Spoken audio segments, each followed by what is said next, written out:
What is good, ladies and gentlemen? Welcome back to another episode of the ENN podcast. ENN stands for Exiles Network News. And this is your favorite entertainment podcast where we discuss the most recent, interesting, exciting, controversial news in entertainment. And I'm joined today by two of the most illustrious, shining superstars in the Exiles.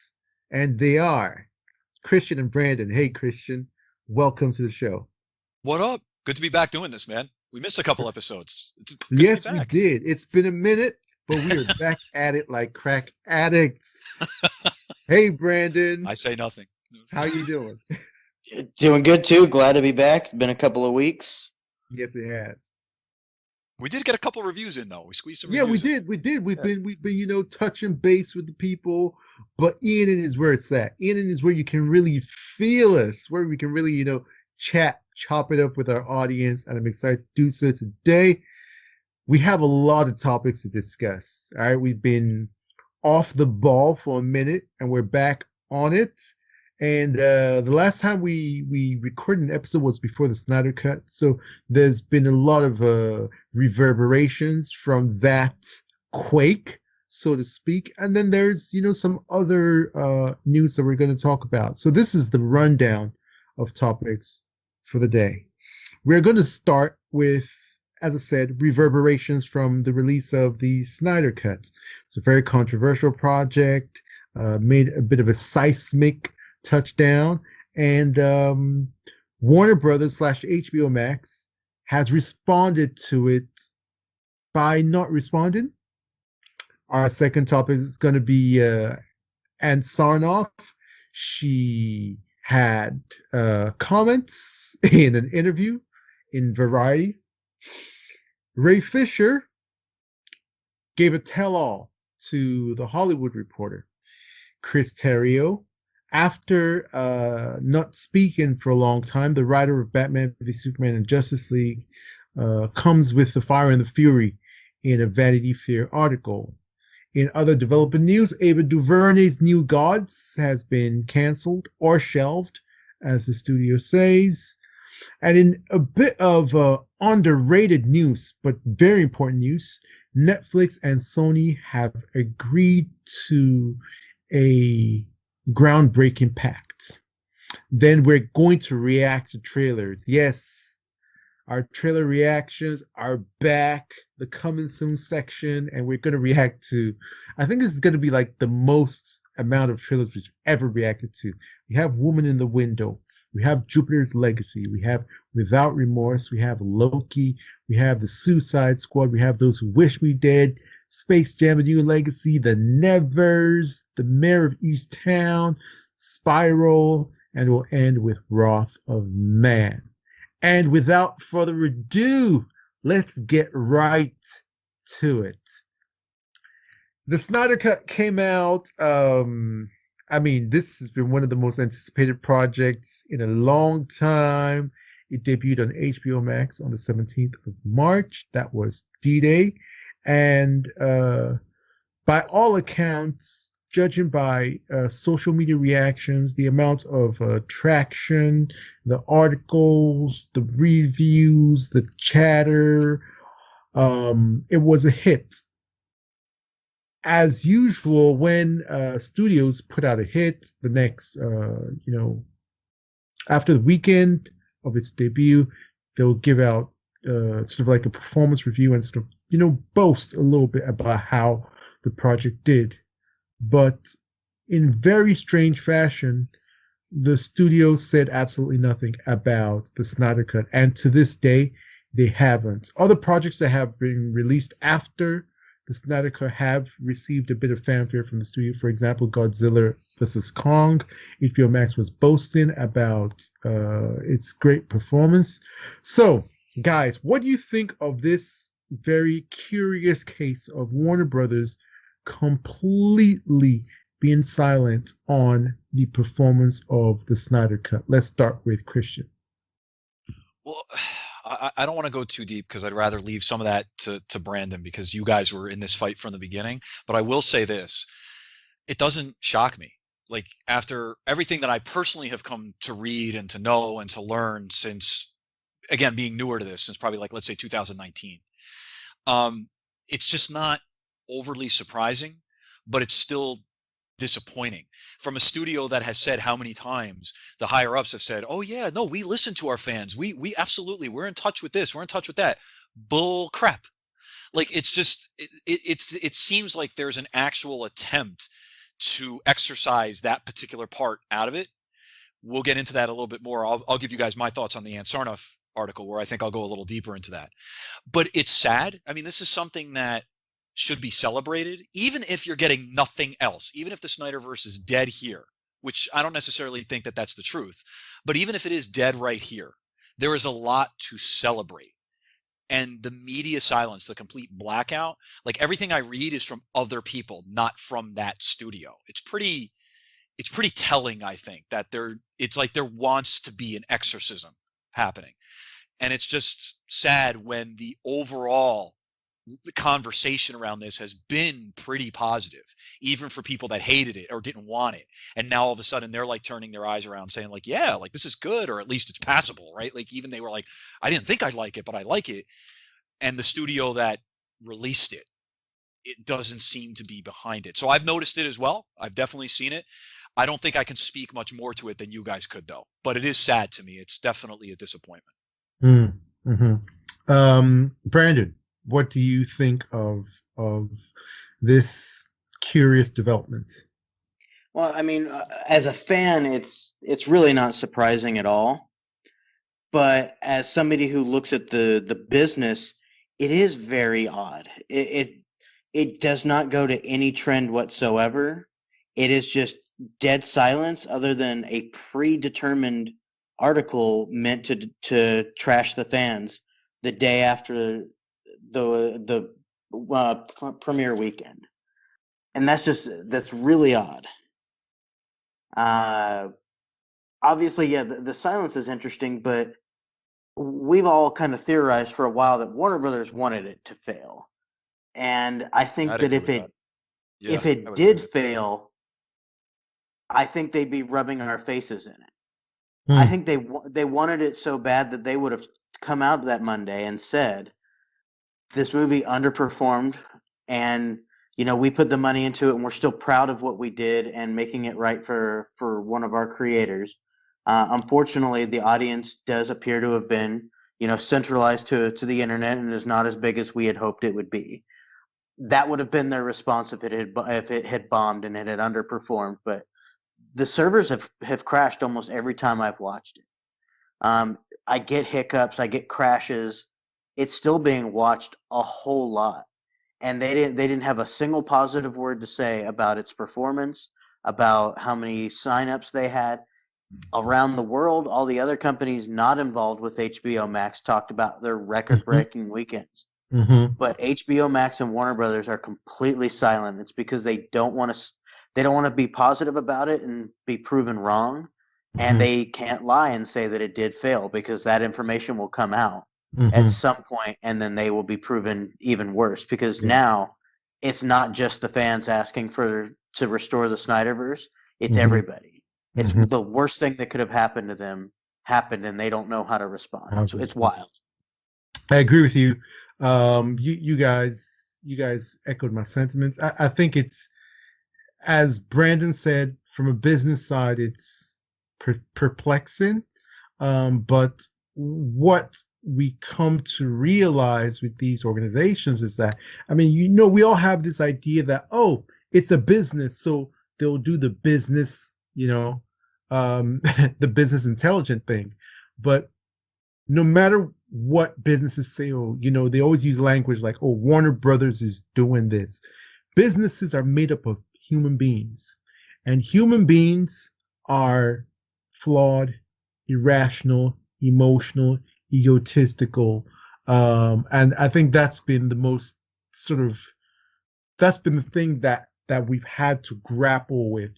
Everybody's been saying Warner Brothers hates money, all that sort of thing, and it just makes them look incompetent. It makes them look petty. It makes them look egotistical.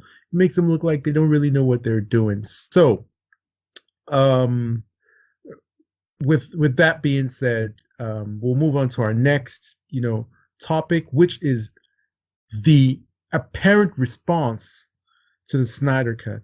Immediately after the Snyder Cut weekend, an article was released, and it was on the Monday following the weekend. Instead of touting how much of a success it was and celebrating the Snyder Cut, and Sarnoff launched what can only be described as an offensive against fans of the Snyder Cut, against people who appreciated it. And the article is in Variety, and it's called Warner Media's and Sarnoff on Zack Snyder's Justice League and DC's Future. So you guys have read the article.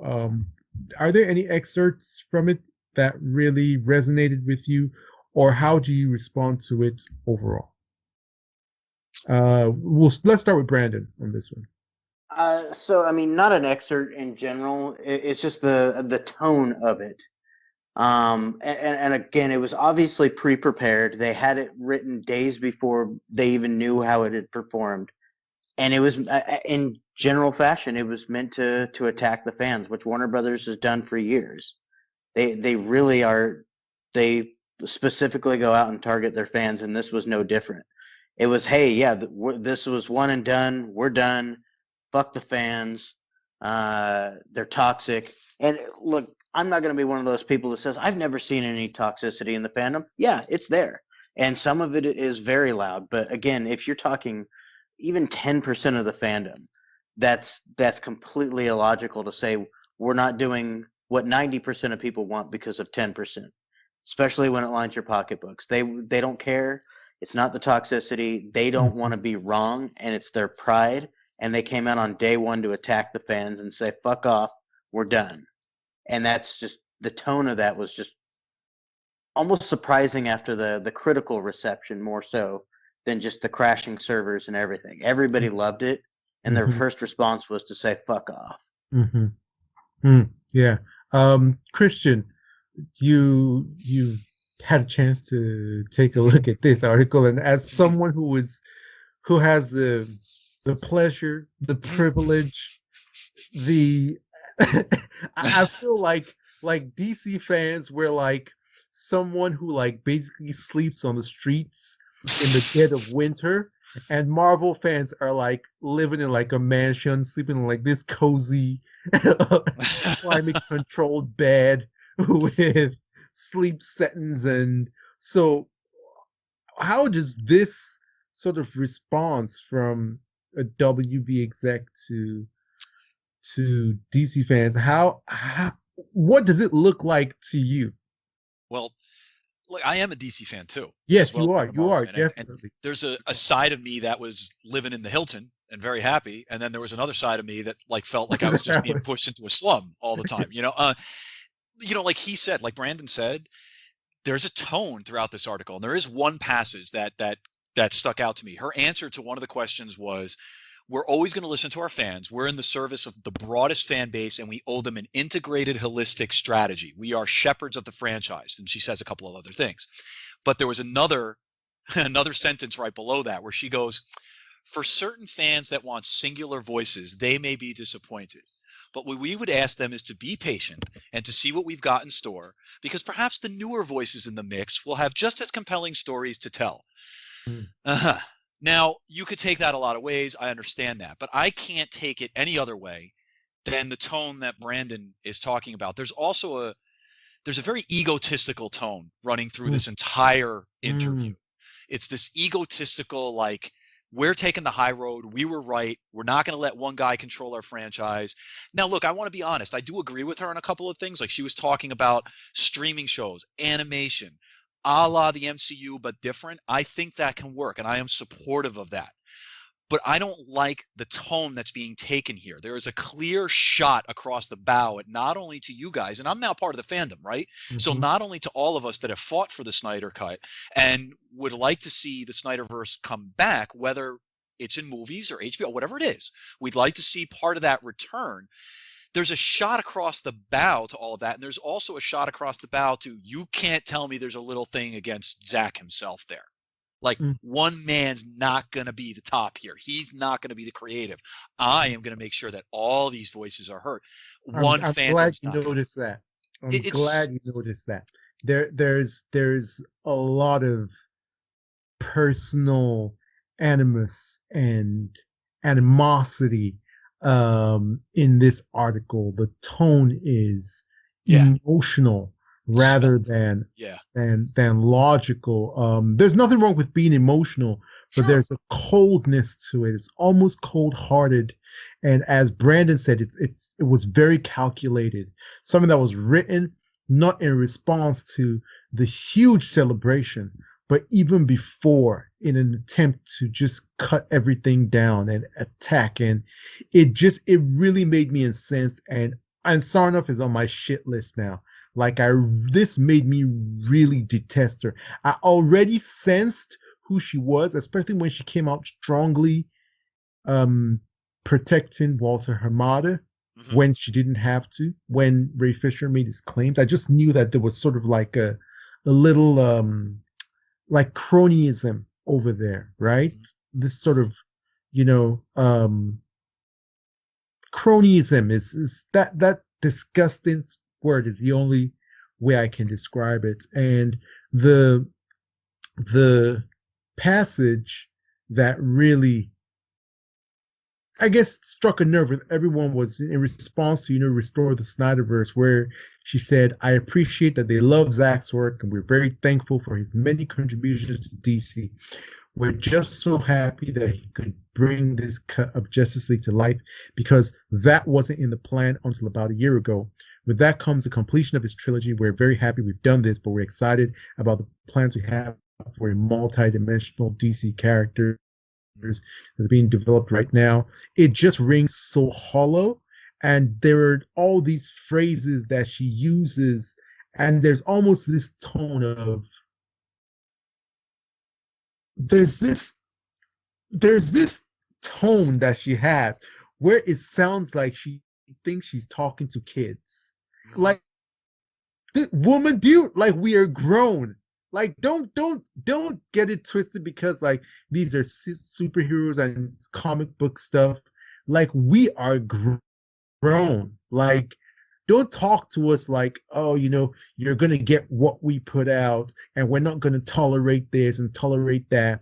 And this came out because we gave it. Like, what she doesn't understand is that we are adults.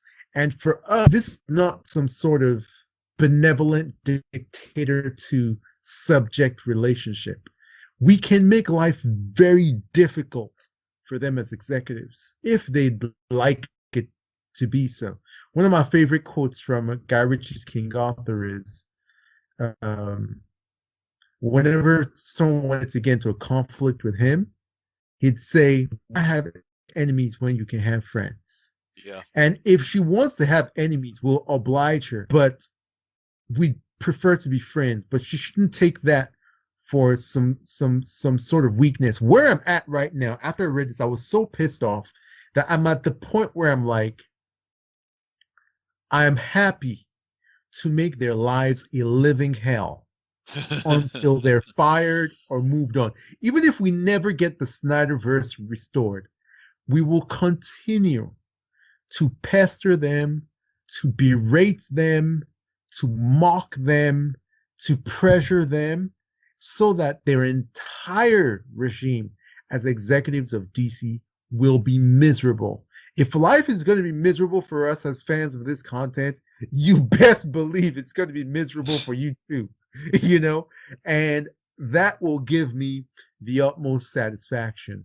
I can't reveal, but I can kind of reveal a little bit to our listeners that one thing to factor into all of this is that the reason why the Snyder Cut is the Snyderverse is not being restored yet is not because of toxic fans. If that's a factor, maybe it's a minority factor in it. It's because they don't want to work with Zack Snyder anymore.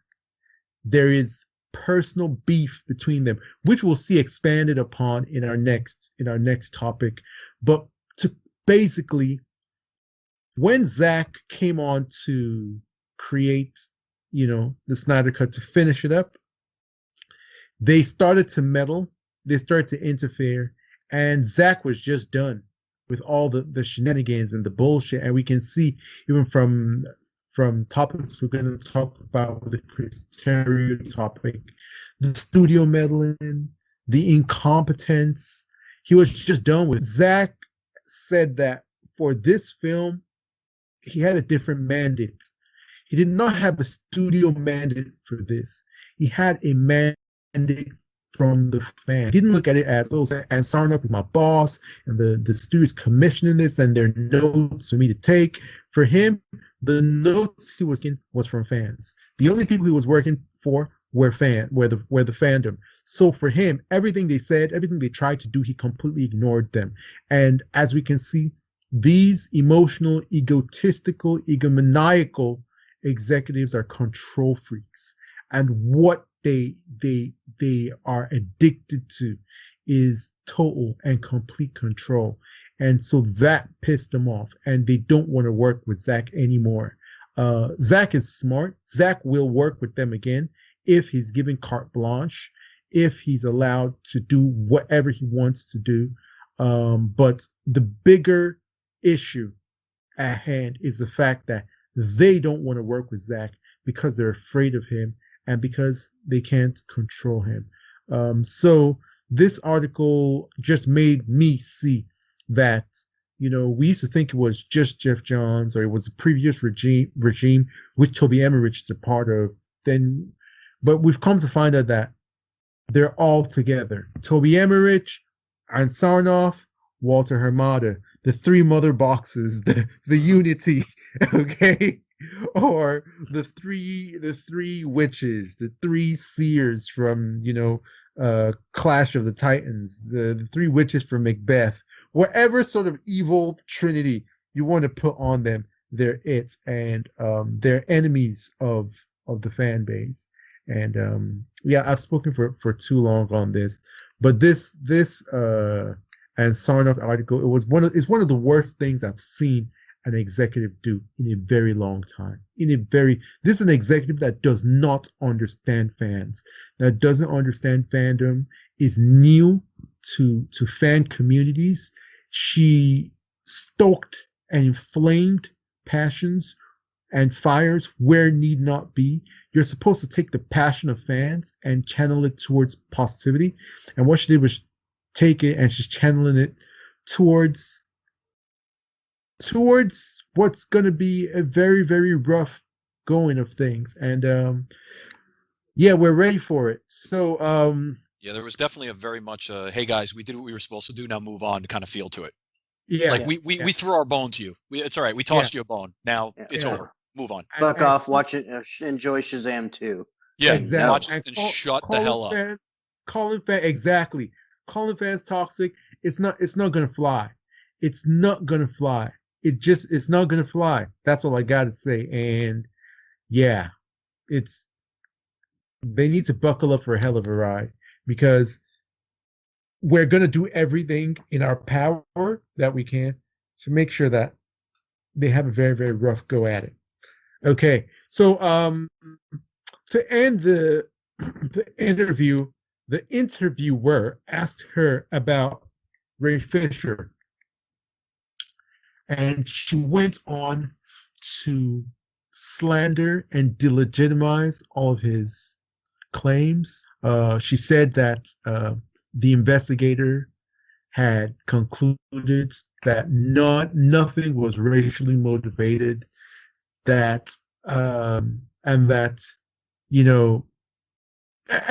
she threw this sort of shade on Ray Fisher because Ray Fisher hadn't given any specifics, And she threw this shade. Basically, was a veiled accusation. So this is the question. The question was, Ray Fisher has previously stated that because of a NDA, he can't share specifics about the abusive behavior he endured on the set of Justice League. Is there an NDA that would prevent him from publicly sharing all the details of what transpired on Justice League? And Sarnoff said, not that I know of, no.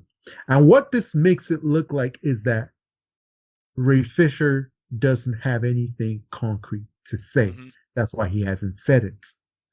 And in response to that, Ray Fisher went to the Hollywood Reporter and they put out a big article completely airing out all of the grievances, airing out all of the players involved. It was a very big deal. It trended a lot. It made Warner Brothers look terrible, made them look toxic, made the executives look really, really, really bad. One thing that Hollywood liberals do not want to be called is racist. That's a very, very, very big thing for them. So, guys, what's your response to Ray Fisher's to the expose by Ray Fisher? What are your reactions to it? Let's start with Christian. So now we're on to the big Hollywood Reporter. Yes. So article, right? The big Hollywood, and the title of the article is Ray Fisher opens up about Justice League, Joss Whedon, and Warner Brothers. And there's a very powerful quote. He says, "I don't believe some of these people are fit for leadership." It was written by Kim Masters. She's a powerful journalist, entertainment journalist, broken some of the biggest stories, and she was one of the people who spearheaded the whole Me Too, thing. She's like super powerful, and this is a massive indictment on Warner Brothers. So, Christian, what's your response to the article? I finally had a chance to read it twice. I read it once, and it was more of like you read it a second time, you absorb all of it. I think, we've talked about this before, Lupe. I've said, there's he said, what he said, and then the truth, right? That's always the argument. But what was so important was that Ray's side was not coming out. It was either he wasn't allowed to really talk or he didn't want, whatever it might be. But as time has gone on, more of his side has been revealed. He's finally been able to say certain things. And what was important to me when reading this article is that we got to hear, quote unquote, we're reading his voice, right? This is everything that maybe a lot of what he wanted to come out. And there were certain, it's so hard because it's such a long piece to like nail down little parts of it that you're like, wow, that really stuck out to me, or that really stuck out to me.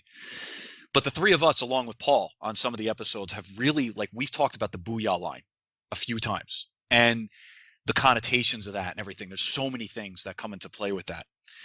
And I think that entire passage is probably the piece that stuck out to me the most. Like, he was talking about, Fisher had made a comment about Gary Coleman. I think what you're talking about, Willis, the dynamite, right? Like that whole shit, like the catchphrase thing. And said that basically Johns and the team were like, dude, Cyborg's got to have a catchphrase. Like, that's just how it's got to be. And then he goes off and talks with Berg, and Berg said something about but what if my grandkids or something want to see? It's like, Jesus Christ, dude, you people are not understanding this. Like, Fisher was like, I don't understand why you're not getting it. I'm trying to explain to you the history and everything behind it, and you guys are just turning around and completely torpedoing everything that I'm saying. You're putting a wall up. And then he turned around and talked about how Whedon basically mocked him on the set and said, made the Hamlet line and made him say it and just talked down to him. I don't know what else to say except that whole passage is like a perfect example of everything that the poor guy had talked about in a 3-paragraph statement. Like, he's been talking about all this shit, and there you go. In those 3 paragraphs, that's everything in a nutshell right there. Obviously, there was so much more to it, but that passage was like, shit. I mean, that's what the guy's been trying to tell us right there. It's everything. It's, when you read that passage, it's Whedon. It's everything he faced with the higher ups. It's the executives, the whole accountability over entertainment thing, and the racist aspect.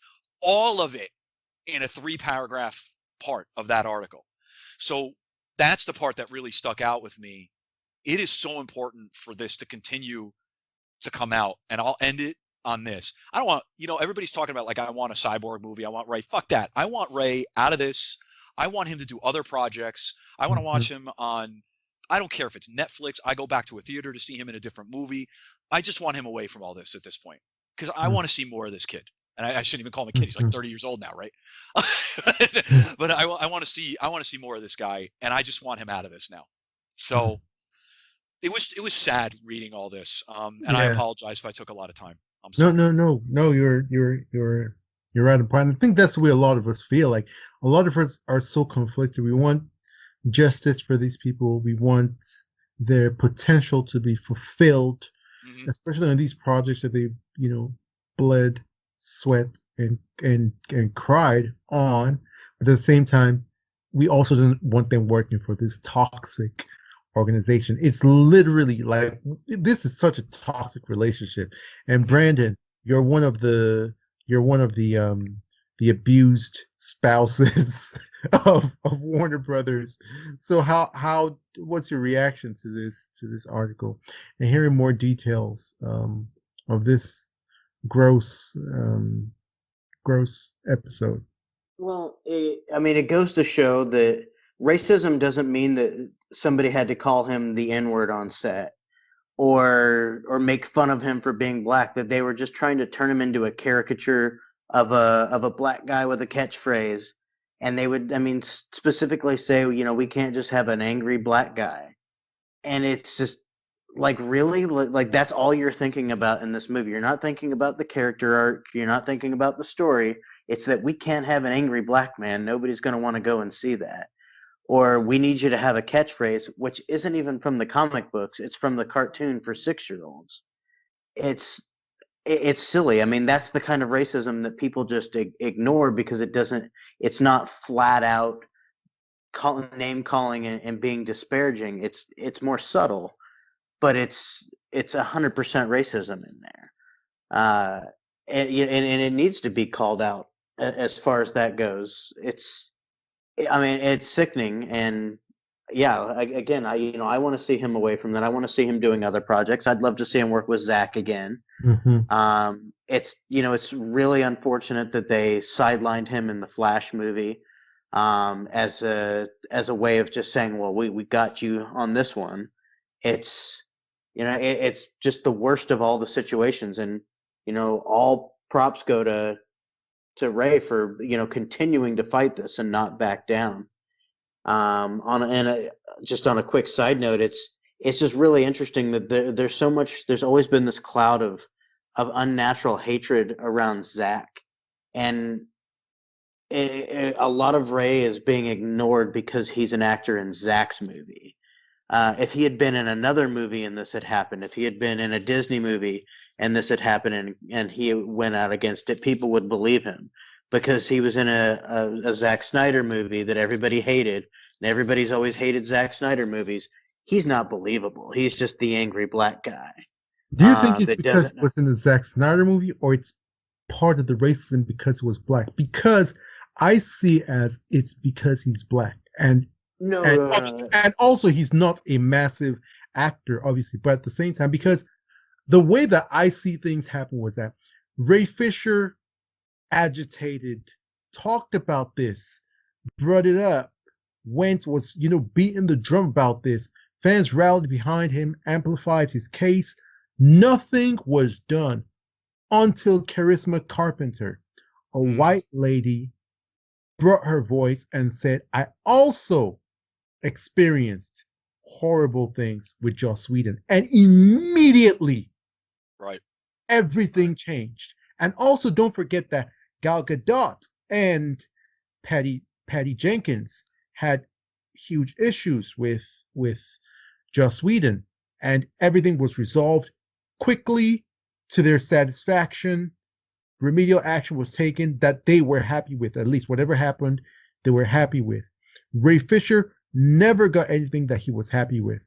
But two white women, I'm not saying it's white woman or anything in general, I'm just saying that, had their issues handled better than a black man. Yeah, so, I don't want to. I don't want to accidentally minimize what Ray's gone through at all. No, I'm not I saying meant you I are. meant more like You are, I but meant I'm saying that I think that even if it wasn't a Zack Snyder movie, it would have been the same thing. I think it is part of the racism we're talking about, and the We've race actually that talked about that you before, know, Lupe. We have. I apologize for interrupting you. I remember. I think it was God. It could even be like 10 episodes ago when we talked about this, and that the three of us, brought that up. We had said that, so we sniffed it then, yeah. and this totally reinforces it. I think it just reinforces what we were all feeling at that time. I'm sorry. I didn't mean to cut you off. No. It's Continue. fine. It's just yeah. We're discussing it. Everybody, we're all flabbergasted and we're shocked. It's just this is not you know this is not polite conversation. But you know it's not Ray Fisher's fault that all this has come to light. It's not our fault that we're discussing it. It's Warner Brothers' fault for Right. perpetrating this, Right. for letting it linger, for not taking things seriously, for not nipping it in the bud, for creating an environment in which this kind of thing festers, Right. in which this kind of thing is just swept under the rug so that it happens again. Patent people, just a little smack across the wrists so that it happens again. And that's what Ray Fisher is all about. What he's trying to do, he's trying to make sure that this never happens again. Mm-hmm. That never happens, not just to this degree. That just never happens again. And for me, the part that the two parts, just to bring everything full circle and let people understand what's going on, that I really hone in on are through all of it. Ray Fisher kept on juxtapositioning his experience with Zack Snyder and Chris Terrio, and his experience with like the Joss Whedons and the Jeff Joneses and the John Bergs and the studio at large. And as Brandon was alluding to, there's this whole evil mythology where Zach has been painted into a monster because, every passion play needs its villains, and he has been painted into this, draconian, evil, alt-right, guy. Meanwhile, he was the one who was most conscientious. I actually didn't know that Zach has been so aggressively progressive, saying things like he doesn't want a catchphrase for a black character, really being active in making, Ray Fisher's character the center of the story, like when they told him to remove Jon Stewart, saying he wasn't going to cut a black character. Like it's actually like quite astounding to see. And then also there's a passage that says that, for their part, Warner's sources contend that Ray Fisher was being manipulated by Zack Snyder, who hoped to reclaim control of the DC film universe, which just blew my mind, which just shows how they didn't even care about the issue. They did. I mean, do you understand what I'm saying? Like, they cared more about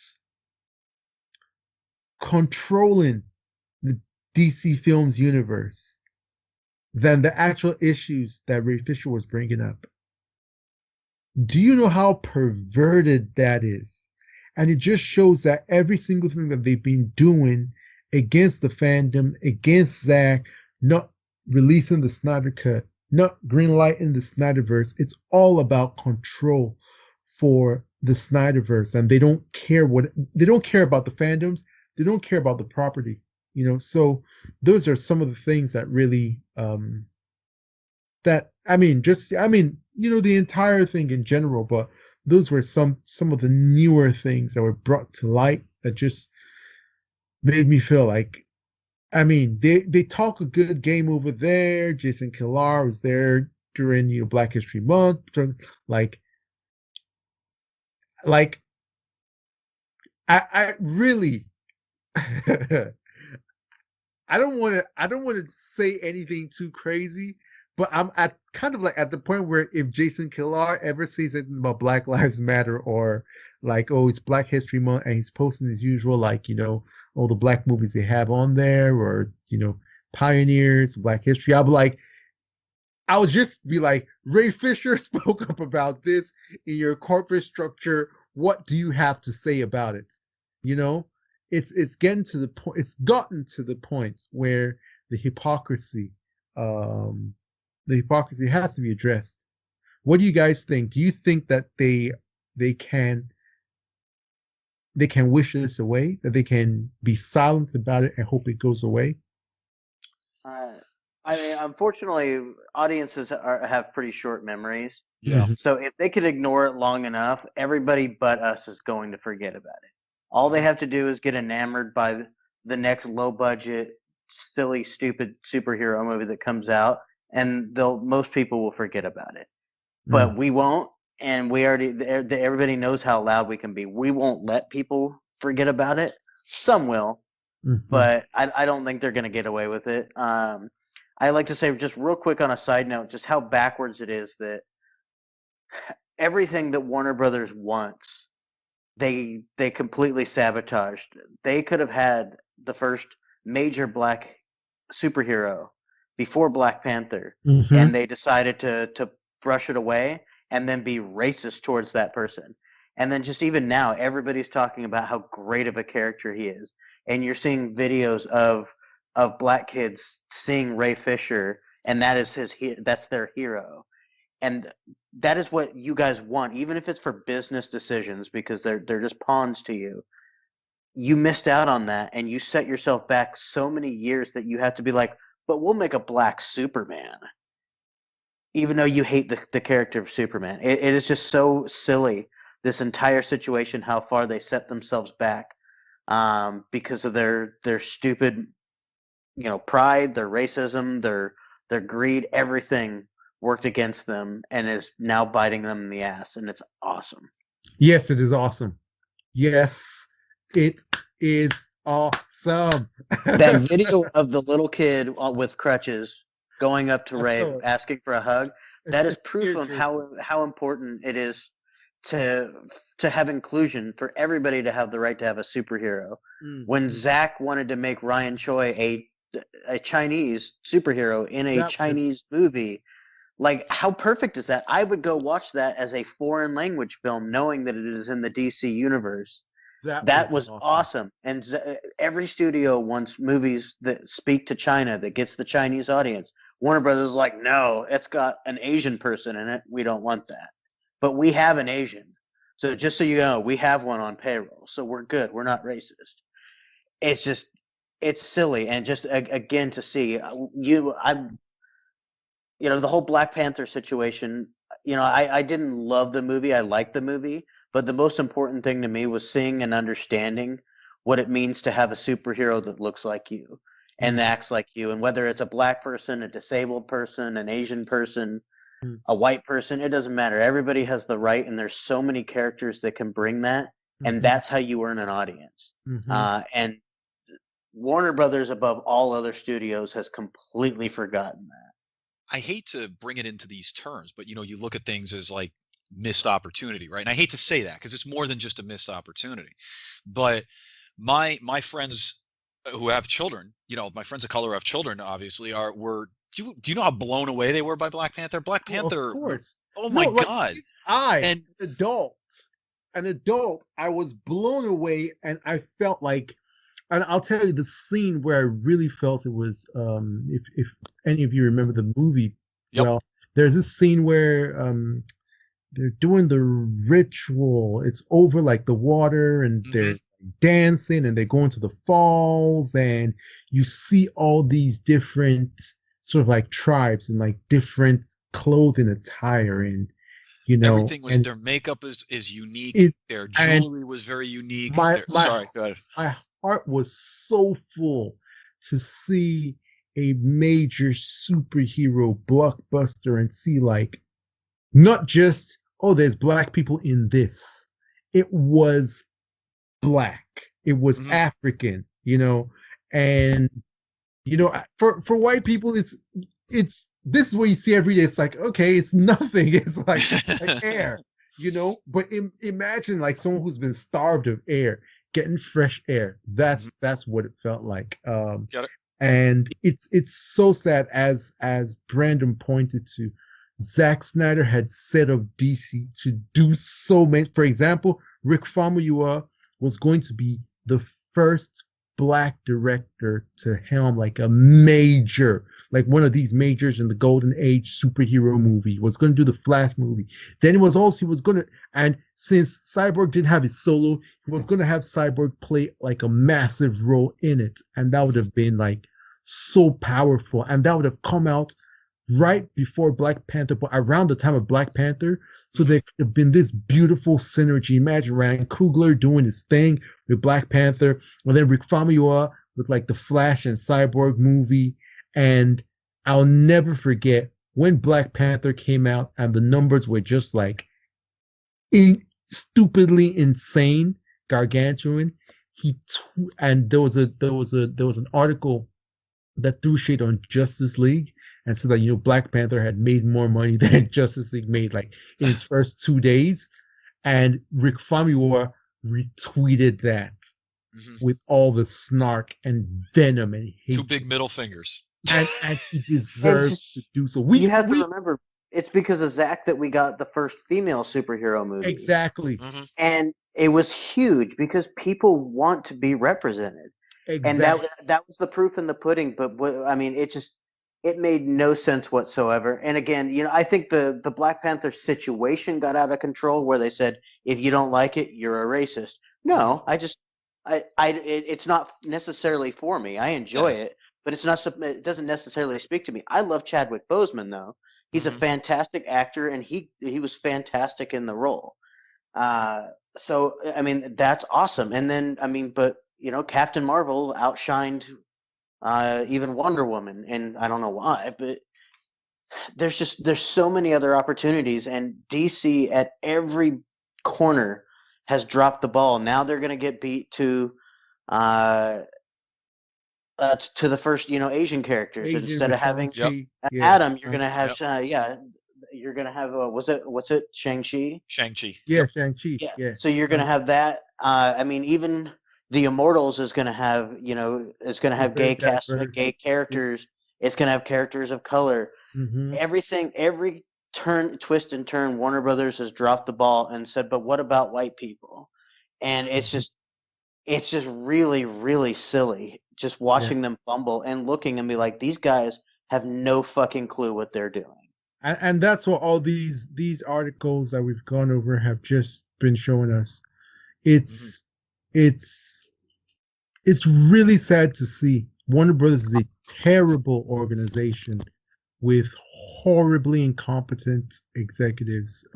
As I always say, no matter what you think about Disney, no matter what you think about Marvel, that's your own business. But what's undeniable, the truth, not alternative facts, is that that's a very well-run organization.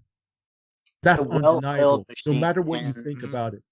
Like, you can have your subjective opinion about anything else, and you're entitled to it, but you're not entitled to an alternative set of facts. And the facts are that Disney is a fantastic world-class organization.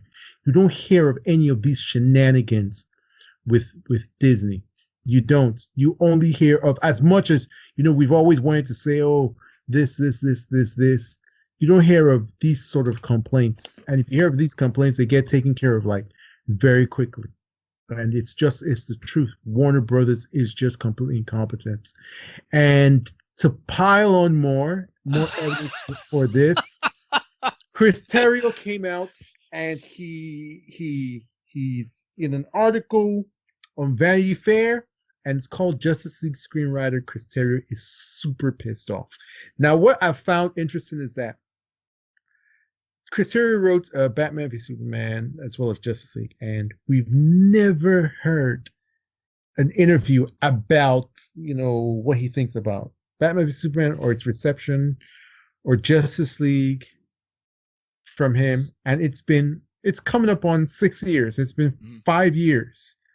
And that always struck me as odd because if you've ever watched Batman v Superman, which I'm sure you have, this is one of the most brazen, biting, passionate, charged films out there. So it was kind of interesting to kind of have this figure who penned the script, come off as maybe some sort of shy, introverted person. It's very possible, but it just didn't rhyme or reason with me. However, all that has been dispelled in this tell-all article in Vanity Fair. So, guys, I want to hear your reaction. Chris Terrio. Well, let's start with Brandon, since Brandon can give us some background on who he is. He's a figure that we've all been very appreciative of for years. So, Brandon, why don't you start off this discussion? Well, I mean, Chris Terrio, it really is an interesting character because he won an Academy Award and then he got picked up and dumped into the massive blockbuster pool, and it has almost destroyed his name, and not at his own fault. And he even tackles that, is all these criticisms are because of the studio.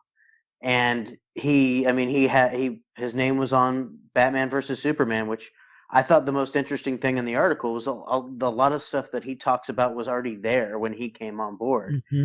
And how he gave reason for that stuff to be there or backed off and gave reason to change things. And it's some of the important things like, Bruce deciding not to brand Lex Luthor at the end of the movie because he is changed and that is his arc. And if he continues doing this, then he hasn't changed and the movie doesn't mean anything. And it just goes to show his understanding of the story. But, obviously that movie was cut 30 minutes out and everybody hated it. And then his name was left on Justice League and he almost tried to sue to get his name taken off of that. And he got blamed for the mess that was. And then he went on to Star Wars. And I'm someone, I very much like J.J. Abrams. And I think the movie him and Chris Terrio set out to make is not represented in the final film. And that movie ended up being quite a mess and was due to reshoots and studio intervention. And he needs to get away from studio films in general because he is a much better writer when he's left alone. And it's really, really sad because I do very much respect him as a writer. And I love his admiration for Zach and the way he talks about him. And it's like, I didn't have a mandate on what I had to do. I came up with the ideas, and I loved seeing Zach be so receptive to it because you wouldn't think that. You think he would have just shot it down and gone and did his own thing. But he took what I wrote and he come up with these wonderful ideas and go and make it happen. He's like, and that's what I loved about Zach. And again, that's what I love about Zach is that he can take that story. He understands when maybe he didn't have it right. And when somebody does something better and he goes and he makes that his own and puts his own spin on it to where it is still Chris Terrio's or whoever he's working with at the time. And it is a good synergy. And I think he would work with Zach again, probably not for Warner Brothers though. It really is. It was a very, very interesting read, even down to the way the studio named BVS, which I like the name Batman vs Superman. I like the V as opposed to versus because it shows a conflict of ideals instead of a conflict of physicality. So I do agree. I do like that. I agree with him though on Dawn of Justice. I've never liked that. It sounds studio mandated, and even Zach has said, well, I said, why don't we do this so people will understand that it's the prelude to Justice League? It sounds dumb, and I never call it Dawn of Justice. I never will. I think it sounds stupid. I hate that subtitle. I always thought Man of Steel, The Dark Knight Returns would have been a great name, or even just Batman versus Superman, The Dark Knight Returns. I like just Batman versus Superman. That's just so. And that's fine. 100%. That would have worked. V Superman, of course. V Superman. Yeah, and so it makes sense. But he sees the massive amount of meddling, even just in something as simple as a name, coming from the studio, and then the marketing selling it as this giant, massive action movie when it's more of a political thriller that's also got some great action in it. They just sold it wrong to us, and they spoiled Darkseid, and the studio just they wanted to make it a Marvel movie. They wanted to make it a $1 billion movie no matter what. They didn't want it to be organic. So they've had their foot in everything the whole time, and it's great seeing Chris get his day to tell all. And I know people are already out there scathing him for being against Warner Brothers, but whatever.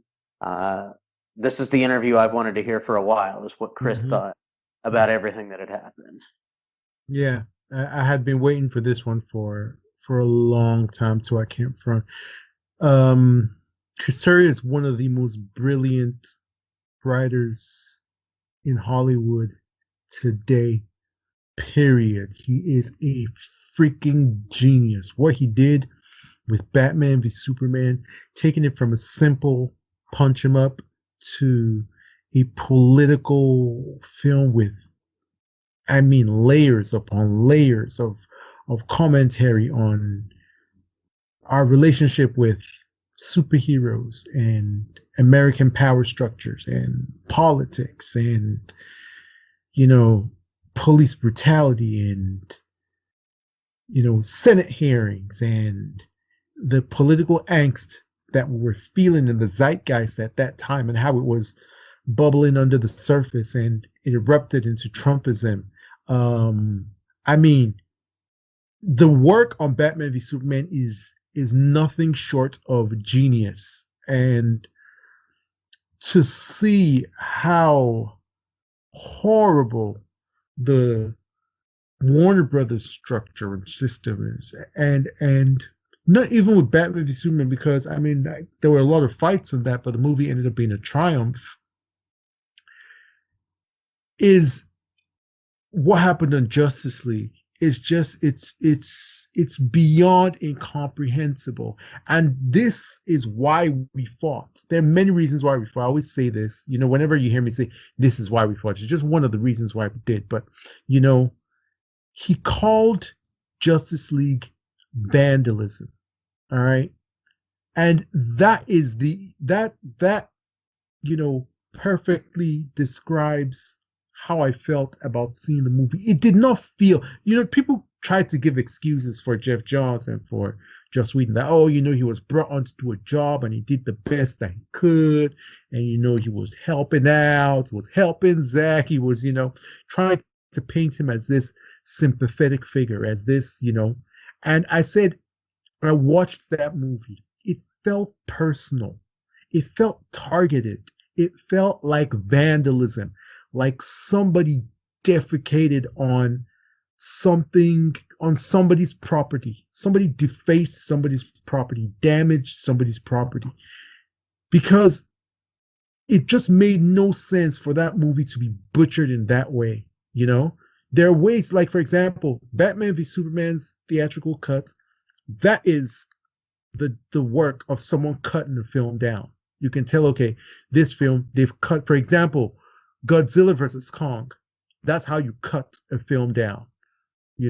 Okay, it doesn't have a story, it's horrible, but still, it's still the vision of who made it. But Justice League, it was intentionally destroyed. A legacy was destroyed. As Terrio said, personal touches were taken out, to completely deface, and that is one of the biggest things that struck me in this, and also just the pain, that these artists all felt from this ordeal. This was part of why, and him talking about how, with the critical response to Batman v Superman, there were people in Hollywood who weren't talking to him. You always hear about, Hollywood being full of fake people. And that's another thing that this fandom, at least for me, people like me,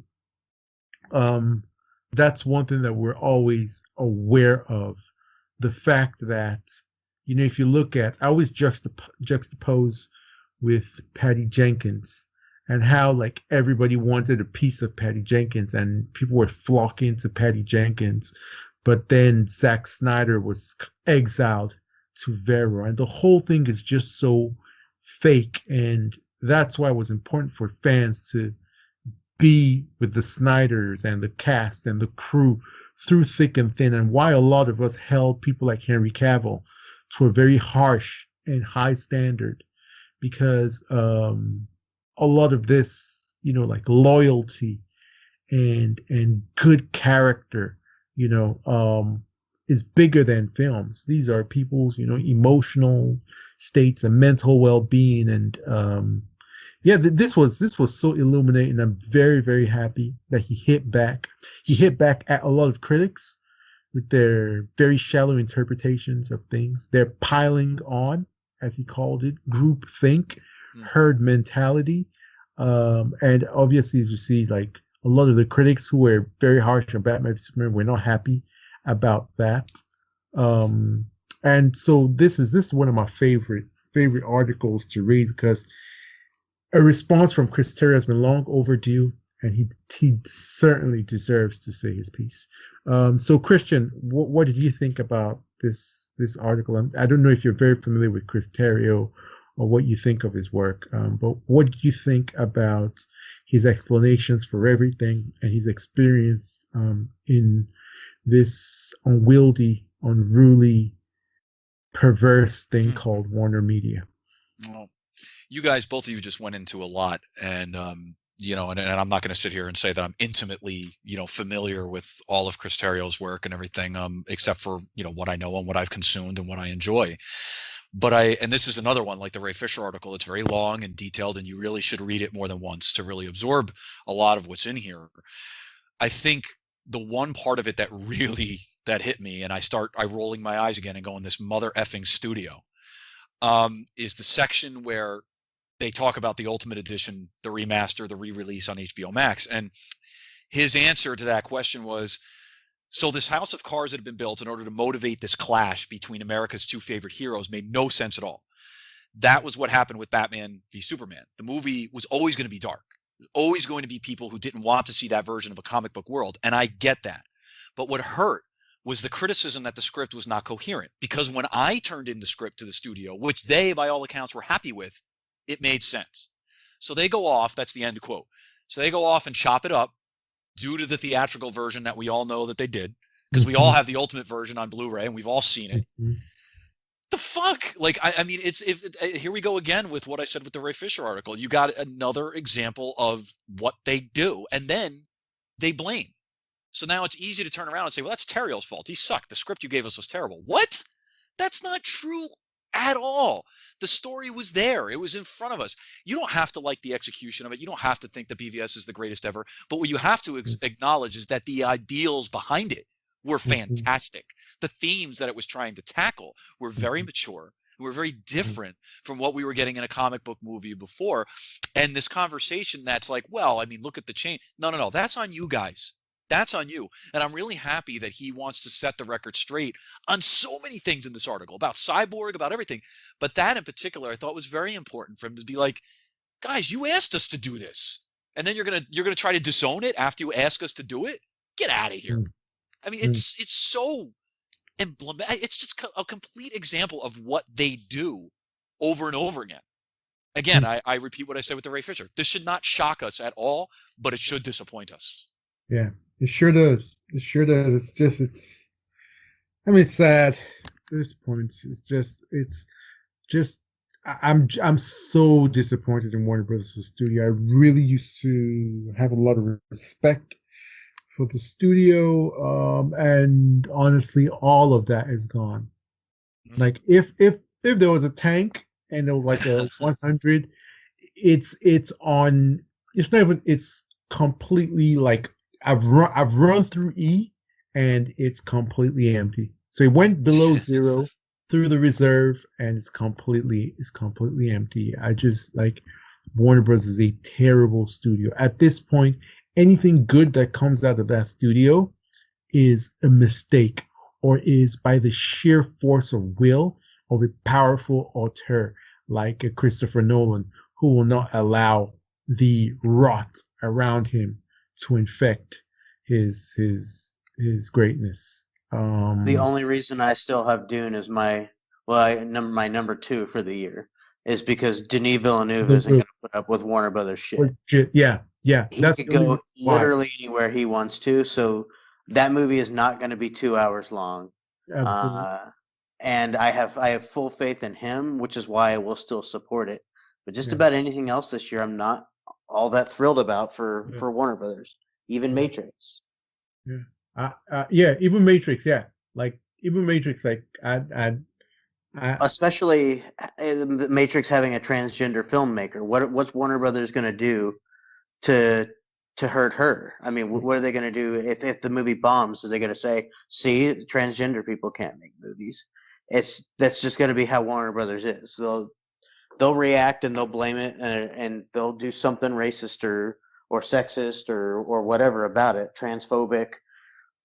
You just they'll look for a scapegoat, and that's I just don't have faith in them. As much as I want the movie to be great, and I hope it is. Mhm. Um, Like we're already seeing signs that Mortal Kombat, and I've heard some things that Mortal Kombat, is. I won't judge it based on a running time because I've seen Nolan Well, I deliver have heard. it's an hour and 40 minutes. Yeah, but Uh, the and movies done, that I mean, it's not that there are no movies that are an hour and 40 minutes that are good. But for example, when Justice League was coming out and we heard that it was 2 hours, we knew that was not good.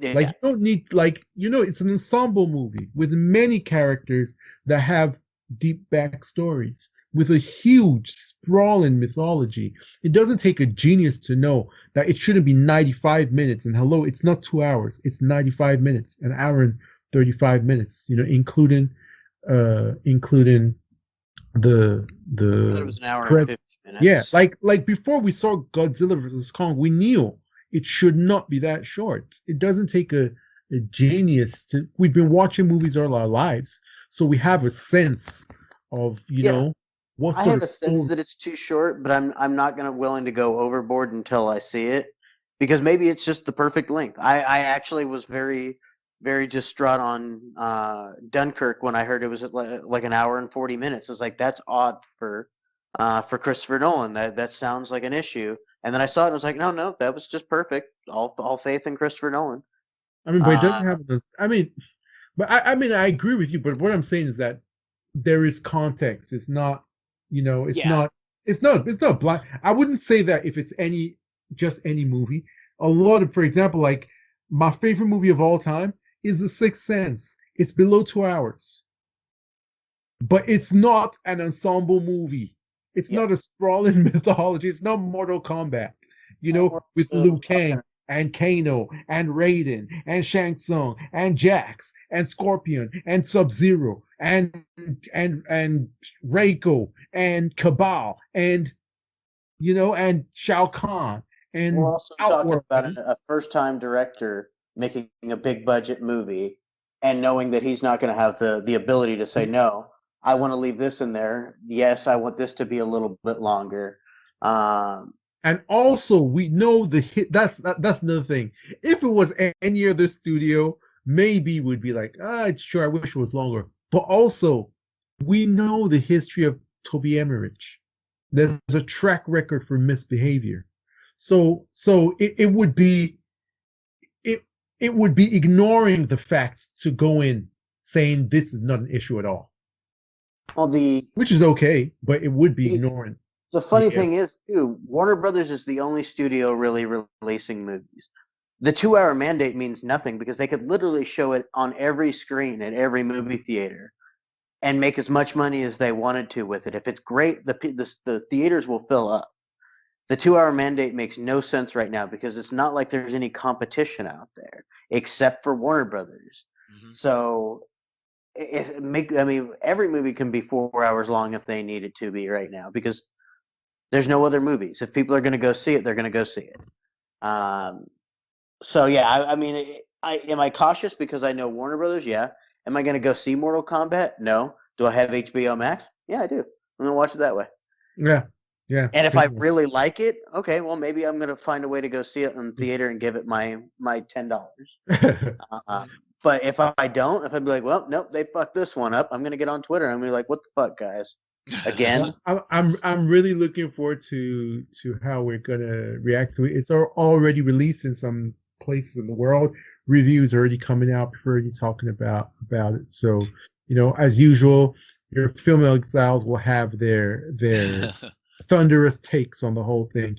And going from, one misdeed of Warner Brothers to another, this episode should just be titled "The Film Exiles Just Shit on Warner Brothers," because now we're going to talk about Ava DuVernay's New Gods movie that was shelved. So Ava DuVernay was tasked with with making the New Gods. Also, James Wan was tasked with making the Trench spinoff from the Aquaman movie, and both of these were canned. In a statement from the studio, the studio, said that the reason why it's not going forward has to do with Zack Snyder's, Justice League coming out. It's a very incoherent, statement, to be sincere. What do you guys think about the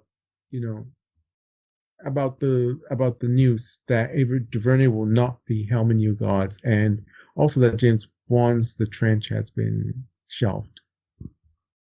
Either of you, feel free. I mean, it's like saying that these movies, like tying it to Justice League or whatever. What the hell does The Trench have to do with Zack Snyder's Justice? It's such a horse crap answer. It's just, how many times do I say it? You're throwing shit up against the wall. I don't know. It's just disappointing. No project, especially when it comes to DC, is safe with Warner Brothers. They'll announce something, and then they chuck it. Oh, we're going to go in another direction. I don't know. We're just going to go do this. And then you got Ann Sarnoff being like, well, I mean, I want to do this, and I want to have streaming, sir. I want to have this. Just Christ, what the hell? There's no strategy. I don't care what they say. They had a strategy. You could like Zach's strategy, or you could hate it. I don't care. There was a strategy. It was coherent. They had a shepherd. That's gone now. I just don't get it. That's what I mean. And maybe, maybe I should just be happy. Is that what they want? I'm supposed to be happy with what they're throwing at me. And there are projects that I'm excited about. I'm excited about Black Adam. There's a couple of others. What's up? That you were meant to consume and be happy with it. They're going to force feed you sludge, and you were supposed to say, please, sir, can I have some more? And you know what, Brandon? I've had people actually make fun of me for that, because I love Star Wars. And oh, you'll just take whatever Star. Okay, fine. Call me a consumer. That's fine. But I know what I like. I like what I like. But I also like a strategy. I like a direction. Blast the MCU. There's a direction. And you know what? I don't even want to go down a path because I've seen a couple of people turn around and say, well, I never asked for this movie or that movie. Look, nobody ever asked for a talking tree or a raccoon. Marvel made it work. You can make these things work. Absolutely, you can make them work. People didn't think, making BVS the kind of thriller, if you want to call it that it was, work. Still worked. So I just don't get it, man. It's this lack of throw darts and just see what happens. We don't like that anymore, so we're going to pull it off. If you guys have a better idea, tell me. But this lack of a shepherd or lack of a captain at the ship or whatever you want to call it, and just this haphazard approach to everything, I don't understand it. I get you can do the multiverse. That's great. I embrace that. Give me the multiverse. This doesn't even feel like that anymore. What are you doing with my properties here? I love this crap, but I don't get it. So I probably sound kind of dumb, and I sound like I rambled a little bit, and I really, really apologize to both of you for that. I don't get it. You're expressing the confusion that we all feel, and everybody is just as you said, they're just throwing shit up the wall and seeing what sticks. And it would DuVernay's New Gods, and The Trench did not. Christian, Brandon, I apologize. What do you think of the news? So, I mean, obviously, as Chris said, it's just people are acting like this is the first thing that ever got canceled. And it's funny that now they're just blaming it on Zack Snyder. Oh, well, Darkseid was in this, so we can't even do New Gods now. We don't even know that Darkseid was in the New Gods movie. Sure, he probably was, but we haven't had an update on that movie in 2 years. Like it's literally, it has not been a thing for a while. Other than, yeah, we're still working on it. Warner Brothers and DC are so in shambles that they are announcing movies, and Marvel's like, we'll do that. But Marvel is so well oiled that their movies are coming out before Warner Brothers even starts filming the similar versions. They announced New Gods before they announced what's the Marvel Eternals. one? The The Eternals. Eternals. Yep. But Eternals is about to come out. We're gonna get a trailer here soon, and they just canceled New Gods because we couldn't figure it out. And it's same thing with no, I'm blanking on it. But yeah, they just keep on announcing, or the You're probably multiverse. thinking The Strange 2, multiverse for Multiverse of Flash. Yeah, they Madness. announced Yep. that a while ago that it was going to be Yep. multiverse. So now we're going to have 3 multiverse movies from Marvel before they even start filming the Flash. Like, we're literally about to get Doctor Strange. You're about to get the Spider-Man: Homecoming is going to have multiverse in it. There's going to be all kinds of stuff, but Marvel is just better at doing it, so they could say, "Yeah, we'll do that. It will be in production next week." That's how fast they work. But we don't need costumes. We'll CGI it in later. It works. DC has no clue what the fuck they're doing. Nobody asked for a Trench movie, like you said. The concept, hey, the Trench was kind of cool in Aquaman. You can't build a movie around that. You can maybe make like a 10-minute short about the Trench, maybe like a prologue or an epilogue, something to keep fans interested. That doesn't lend itself to being a big movie packed with CGI monsters. Sorry, it just doesn't. No, I mean, and I get the sense that like they try to get this stuff out there and see like what kind of response they'll get on social media, or like, are the 3 of us going to talk about it on podcasts? You know what I mean? Like stuff like that. They like, what kind of traction? Oh, if it doesn't get enough traction, fuck it, we'll move to the next thing. They're taking a handful of that's chewed not a gum and throwing it strategy. against the wall. Yep. No How strategy with is that? Like that's not even a focus group. What like that just depends on who's online It's at that time. Like, so yeah. for example, if a bunch of us are just like, oh, you know what, we're taking a Twitter break for a couple of weeks, so then we won't be part of like it. That's not even a strategy. It's just I think the thing about this in particular, is it's right for New Gods. Apart from Warner Brothers incompetence, this is part of Warner Brothers incompetence. The fact that they had a meeting with Ava DuVernay and they said, yes, you should adapt New Gods. What in Ava DuVernay's resume would let anyone think that it's possible for her to adapt New Gods? She was having so much trouble with it that they assigned Tom King to her after she had taken the project. Let that sink in. This wasn't a project that, she came on and she was like, oh, I have this vision and let's bring on this person and, let's do it.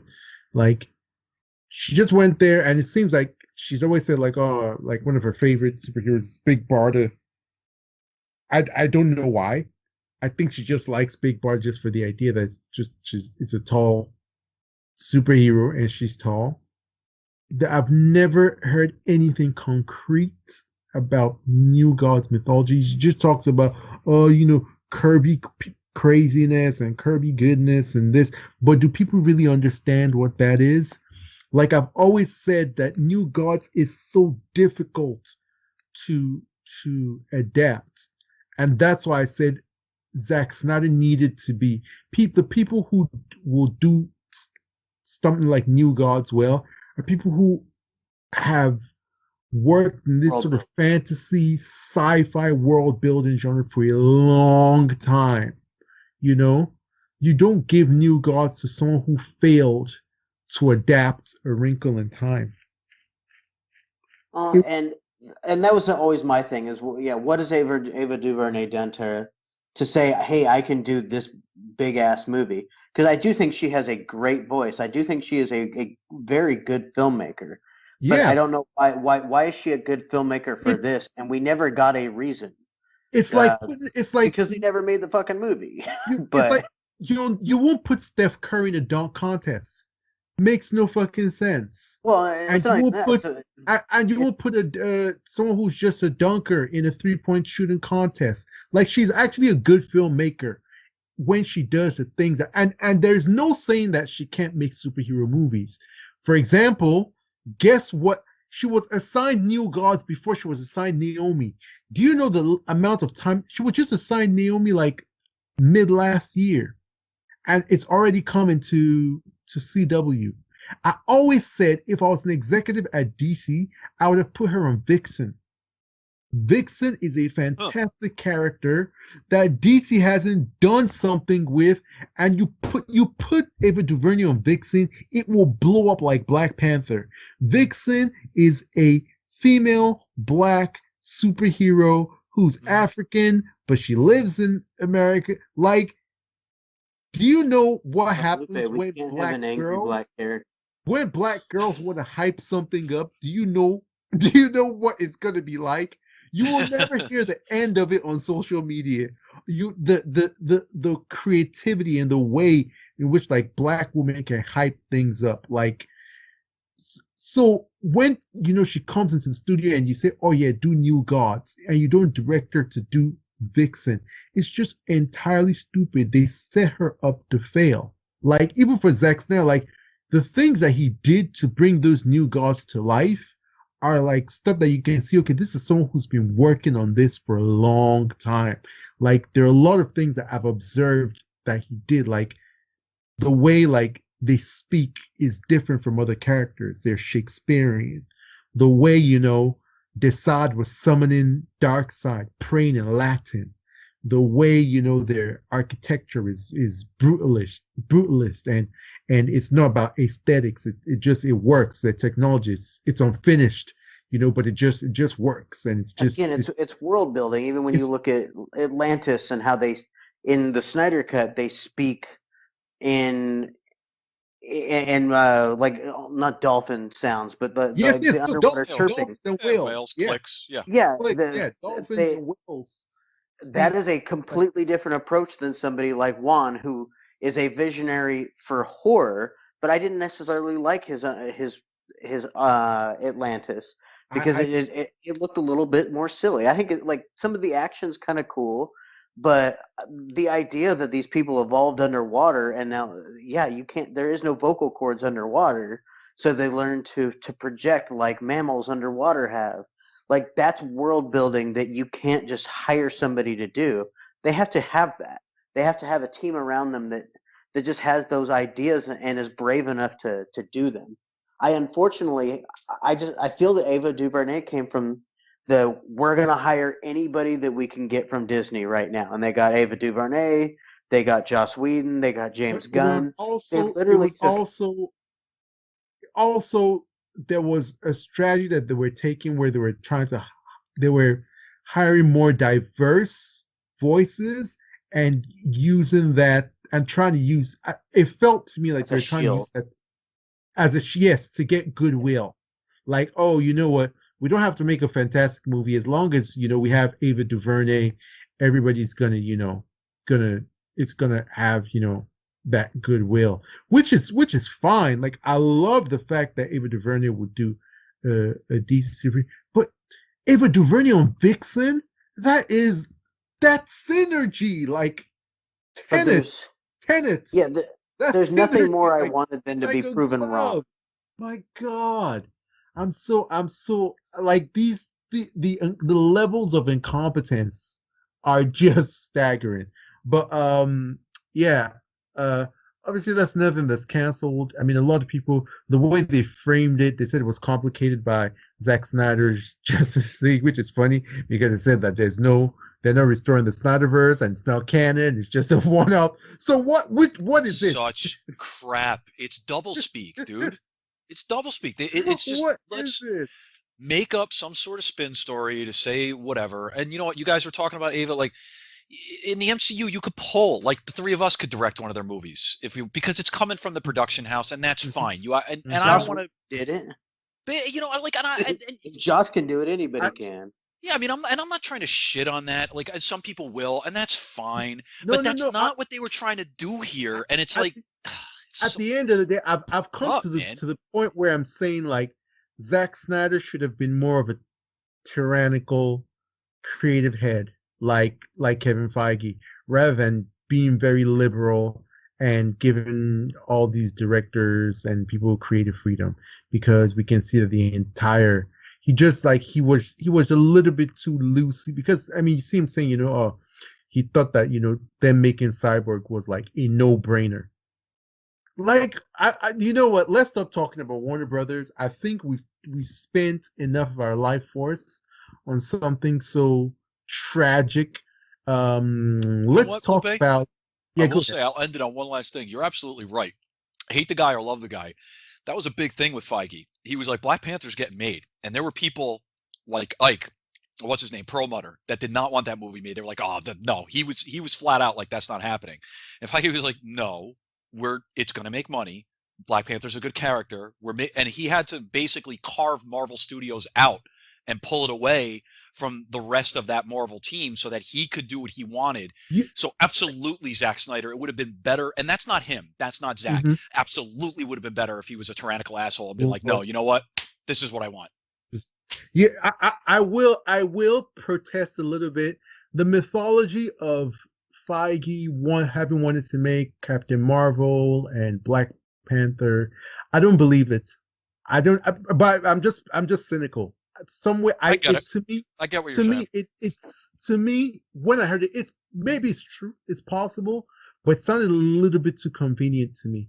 Like It Perlmutter sounded is a It's still too legendary, reaction. like Perlmutter is it a sounded legendary asshole. He's a legendary oh, of asshole. course So I he could is. He absolutely, is. I could see it happening. So it's a very easy to me. It sounded like a very easy scapegoat for things that Kevin Feige, just because it had been an issue for a very long time, and it just seemed like a very easy out. Like, oh, as a promoter, is that the only reason why we didn't do it was because you know um The movies were I too promoter. reactionary. Yeah, They made Civil because War because of people had BBS, and they yeah said people that we no, had no, to no, no, grow up no. because I'm never talking about that. I'm just strictly on just Black Panther no, and Captain I was Marvel going to because say, yeah, Captain Marvel. They made that movie because Wonder Woman was a success. Warner Brothers did yes, that risk, and then they said, okay, so we can sell a female movie. Otherwise, you would have made the Black Widow movie 6 or 7 years ago years instead of ago, now after she's already fucking dead. And then and then and Black Black Panther. Panther people campaigned for that for so long. They're like make Black Panther, just make Black Panther, and then it was The finally in. story is I don't that know. It's Perlmutter put possible. the axe on Black Widow too, though. That's the it- story. It's That he was it's like, no, no Black Widow. yeah, So it's possible that it was Perlmutter, but to me, it sounded so. To me, it it just seemed like one of the because I mean I've seen people mythologize Kevin Feige in very interesting ways, I, and I'm not deifying I have him a or lot of anything. I have a no, lot of no, respect for the guy. I really do. yeah, I do. He's done something that nobody has ever done and probably never will do again because Yeah, nobody can fucking figure out what they did right. And some of it was an accident, some of it is skill, some of it is passion. But he did. I mean, just like he's Jeff Bezos of movies, he mhm, built an assembly line that is fucking flawless. And you may yeah, not like how it works. It may not be perfect.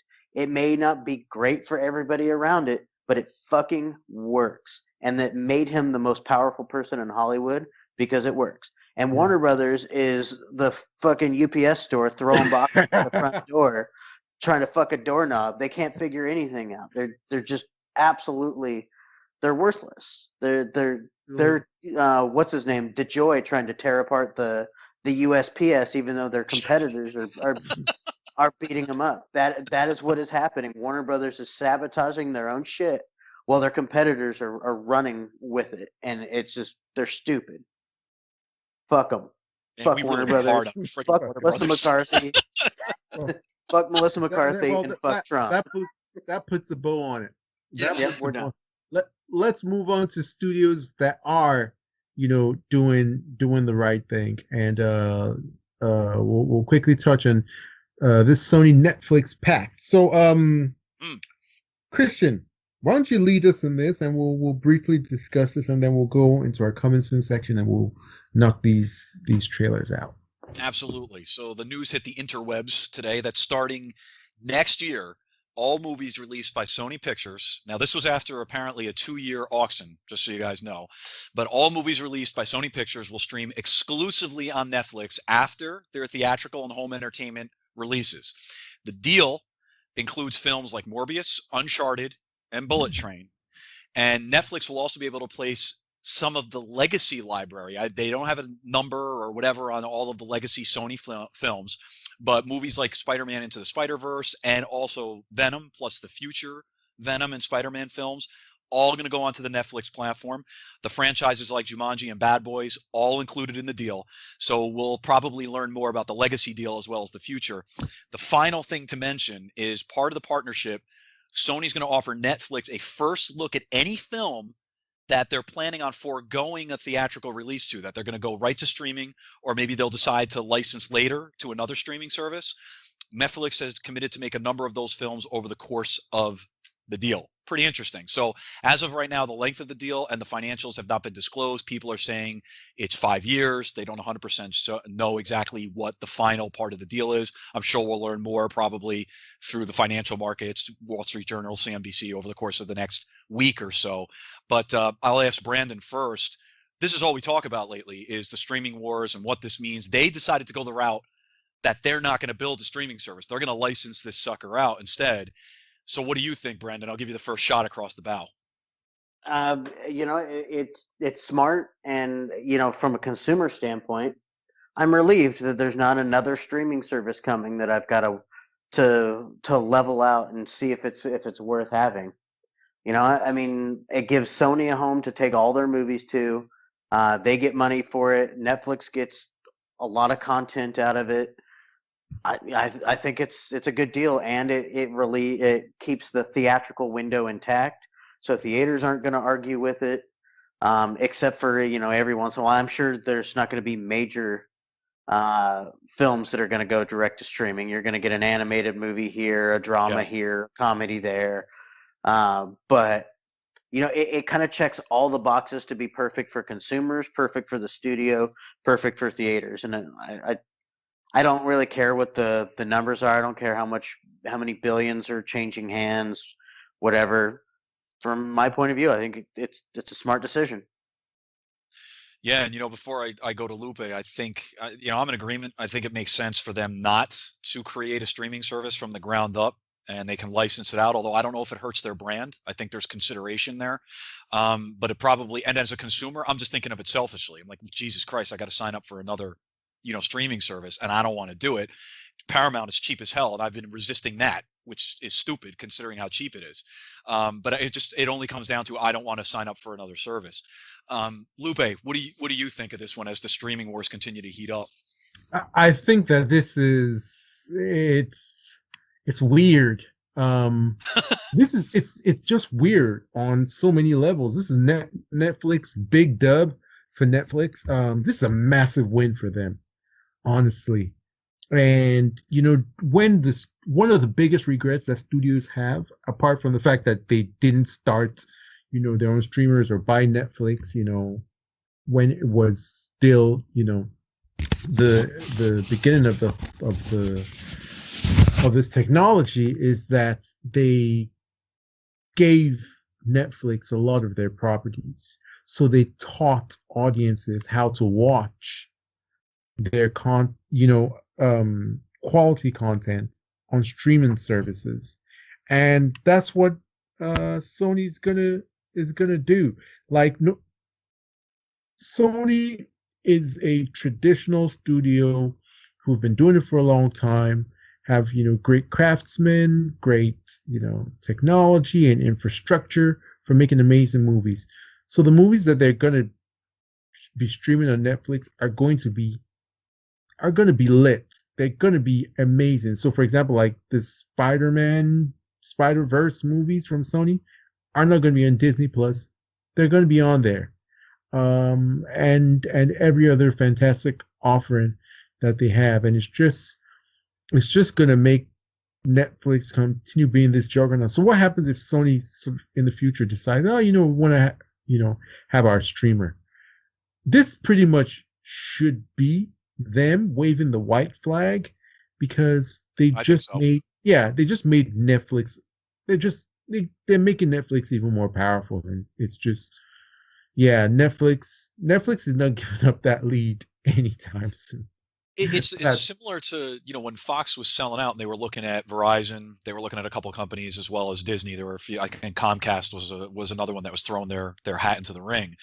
That was the big thing. Like they were talking to Murdoch, and Murdoch was like, I'm not building a streaming service. He's not doing it.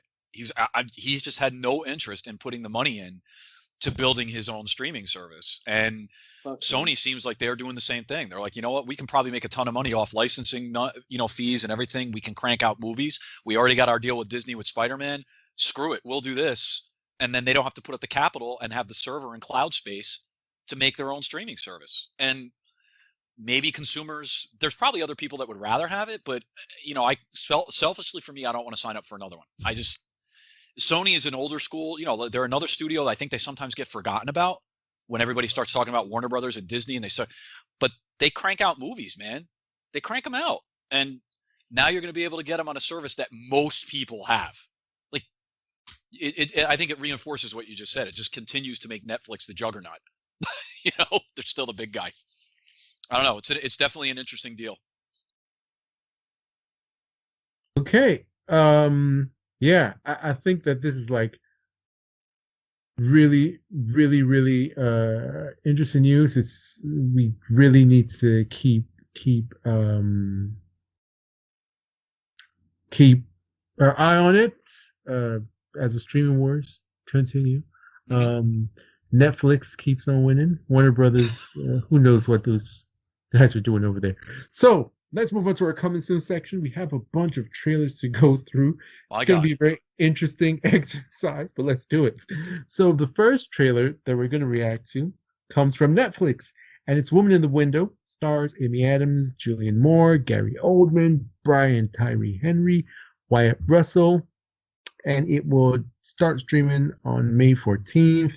And it's about an agoraphobic doctor and a fox who witnesses something she shouldn't while keeping tabs on her neighbor's family through the window, of course. This seemingly picture perfect, neighboring clan that lives across the way. And then after witnessing this murder or so, everything she knows is turned upside down and her world begins to fall apart. It's a psychological thriller. What do you guys think of the trailer? So let's start with Christian. And then we'll go to Brandon. Quick question. Is this a remake or like a reimagining of Hitchcock's Rear Window at all, or no? Does anybody know that? If you guys know, I don't believe it is. Okay. It's very Hitchcockian. Disturbia? Was that the one that was the remake? You might be right. Disturbia. Yeah, that was the Shia LaBeouf one that was kind of a semi-remake of Rear Window. The reason I bring it up is obviously it's different and it's a bit of a different premise, but there's a lot of similarities there. She sees somebody, thinks they're murdered, then of course she finds, oh, you never met my wife and everything. So there's a lot going on in here that's very, but see, I like that. I like Alfred Hitchcock stuff. So this is one of those movies that wasn't really on my radar at all. I love Amy Adams. It's got an awesome cast with Gary Oldman. Is it Julianne Moore is in this as well? It just seems like something I would watch. I don't know if it's something that I would go out to like a theater and everything, but the fact that we're getting it on stream, here we go again, streaming, right? We say this over and over and over again. The fact that it's on streaming, absolutely, this is something that I will watch and I will consume. So it's one of the trailers that we're going to talk about tonight that was not on my radar screen at all, and now is suddenly on my radar. So it looks interesting. Absolutely. Okay. Yeah, Brandon, what do you think? I think it looks a little by the numbers. It doesn't necessarily look like it. I don't know. It looks like a lot of other movies in the genre.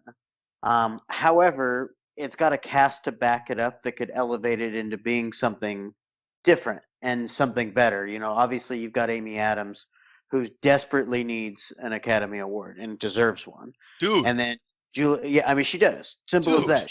She's fantastic in just about everything. Agreed. So it takes a movie from something that, like, I probably wouldn't watch just because I feel like I've seen it before to, hey, when I have Netflix when it comes out, which I will because I'll have Army of the Dead to watch. I'll watch it because they're great. The cast is great. You can't help but love Gary Oldman in about anything. Julianne Moore doesn't get a lot of work lately, but is almost always great too. So yeah, I mean, the cast is great enough to take a maybe semi-generic premise and make it into something special. I don't agree that it looks generic.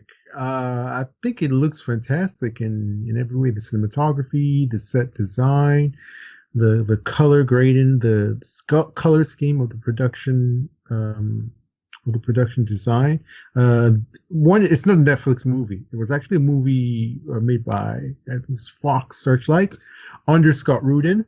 Who is one of the most horrible people in the world, but also one of the most prolific producers. He's basically like he is the Weinstein, right? Of Weinstein, but not with rape, basically with abusing people, being a bully, being toxic, being racist, sexist, misogynist. Being an all-around shit person. All around, like one of the shittiest persons. There's actually like an article about him in the Hollywood Reporter that exposes a lot of his terribleness. He should probably Warner Brothers. Yeah, I'm surprised. You'll probably get promoted to like shit on Warner Brothers night. Get the red carpets rolled out. They will form a new role for him there, and they can listen to Creed with arms wide open as he's walking. Exactly. But Amy Adams, obviously, she's one of the greatest actresses in the world. So anything she's in, I'm looking forward to. I watched the trailer about 70% of the way through because I felt like it revealed quite a bit. I have heard that it's had like a lot of behind the scenes drama with it. They screen tested it the first time and performed badly, and then Scott Rudin, the mega producer, took it from the director, fired the director, gave it to another director, reworked it, and still tested poorly with screen audience testing. But that doesn't really mean anything to me. I'm still looking forward to it. It was one of my most anticipated movies until I heard a lot of the behind the scenes drama with it. So we'll see how it goes. I really did like the trailer, and I like these sort of psychological thrillers. So my fingers are crossed that somehow, some way, somehow, it works. Some way, somehow. So let's move on to the next trailer, and the next trailer is also from Netflix, which is Jupiter's Legacy, and this one, a lot of the episodes were directed by Stephen Tonight of Spartacus and Pacific Rim Uprising fame, but he left the production halfway through for creative differences. It's it's a superhero story adapted from Mark Millar comic book. It stars Josh Duhamel and some other not popular actors.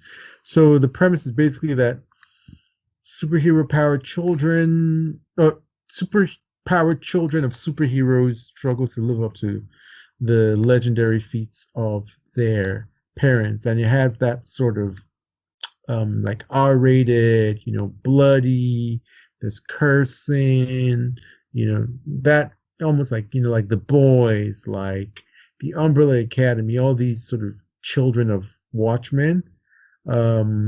So let's start with Christian. What did you think of the trailer for Jupiter's Legacy, which comes out on the 7th of May? So a couple of good things. I will end on something probably a little negative, but it's nice to see like Image Comics and stuff getting some love instead of just Marvel, DC all the time. And it's nice to see a couple of these different properties getting a little of attention, because there are other comic book publishers and indies out there that I think really deserve a little bit of love and could be adapted. And a lot of them are better adapted into series than movies. So I do like to see that.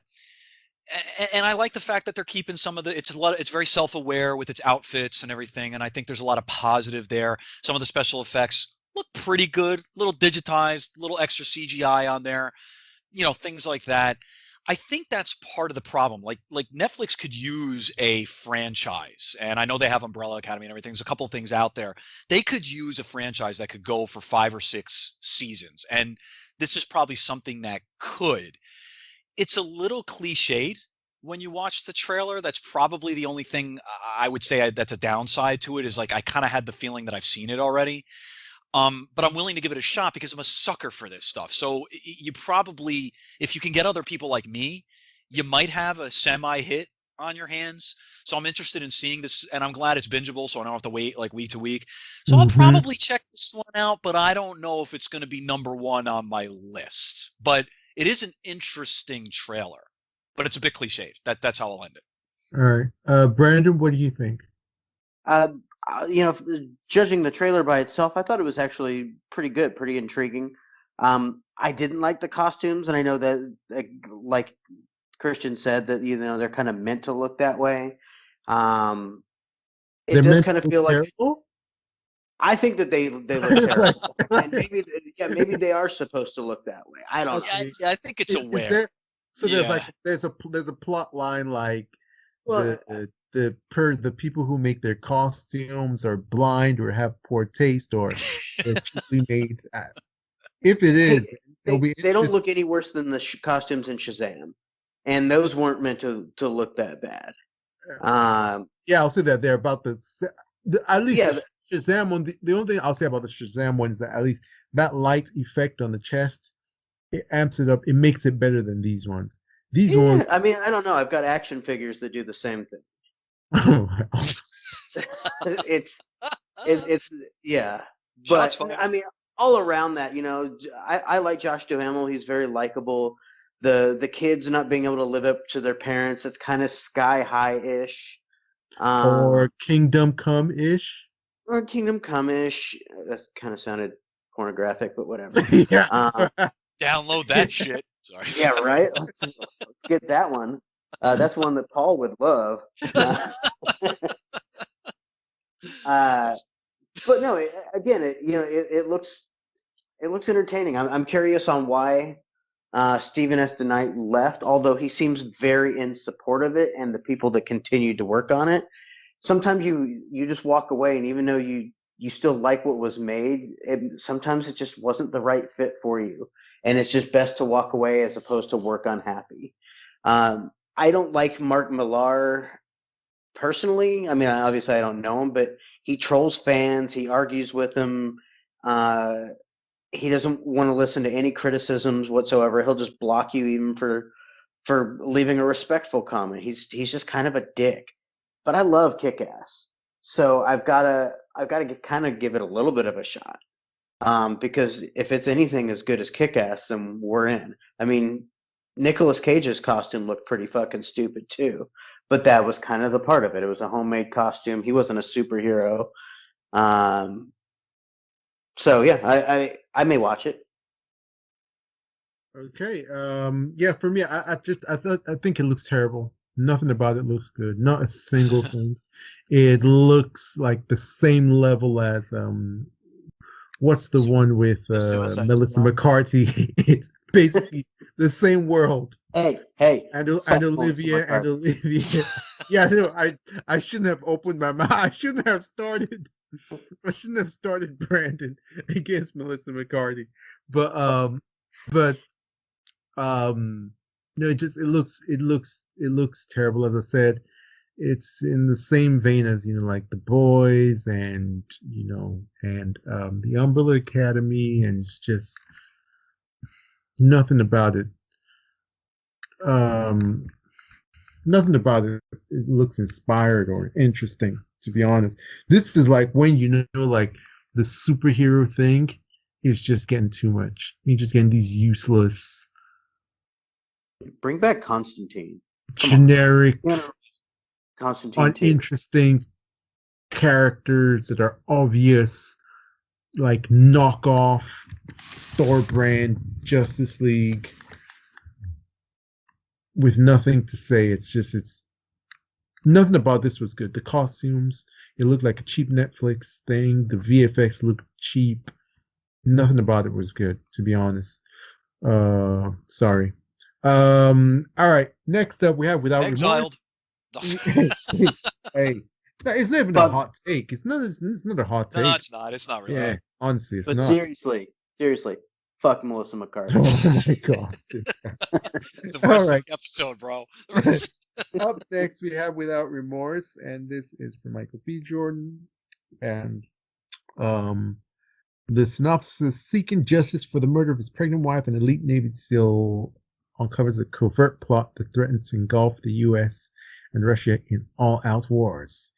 Start streaming on Amazon Prime TV on the 30th of April. That's just in like 3 weeks. So what did you guys think of this trailer? Let's start with Brandon on this one. It looks good. I mean, it looks like a Tom Clancy movie. The biggest thing that I think will either sink the movie or make it fly will be how they handle the action. One, I mean, obviously the balance of action and story, but the action itself. It could be a really, really clumsy. Every action scene is cut down to quarter-second clips and makes no sense whatsoever and gives you a migraine. Or they might be really well thought out action sequences that Michael B. Jordan poured his heart and soul into. I think it's going to kind of rest on that, your balance of story and action and the action themselves. You just never know with these because sometimes they're just too hard to watch because the action is so messy. But I mean, all around, I think it looks pretty good. I mean, it's time for another good Tom Clancy movie. So, All right, Christian, what do you think? Not a ton to add to what Brandon said. I think he hit the nail on the head, especially with his action comment. You know, Tom Clancy is a treasure trove of stuff that we still have yet to dig into, and that's what it comes down to. I think is really those action sequences, and we know Michael B. Jordan can carry it. We know he can, absolutely. And I am looking forward to seeing something like this on Amazon Prime. I personally want more of a reason to watch more of their stuff because the limited stuff that I've consumed, I've liked. So I want to be turned on to more of Amazon Prime's content. So Tom Clancy will do it for me. So I'll be right there. So I like the Ryan series that we already got with what's his name, Krasinski. I already like that. So you go in that vein. I think you got a winning formula. So there were a couple of very intense moments throughout the trailer. Give me more of that. Give me more of that. Well, to me, it looked like your typical sort of like early 2000s, like outdated sort of like spy action movie. Doesn't look very interesting. It doesn't look as, sophisticated and elevated as something like, the new Mission Impossible movies.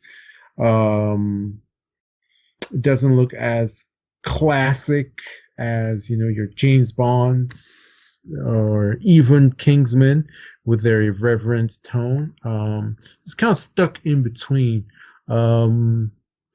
Michael B. Jordan, sometimes I don't like his acting choices.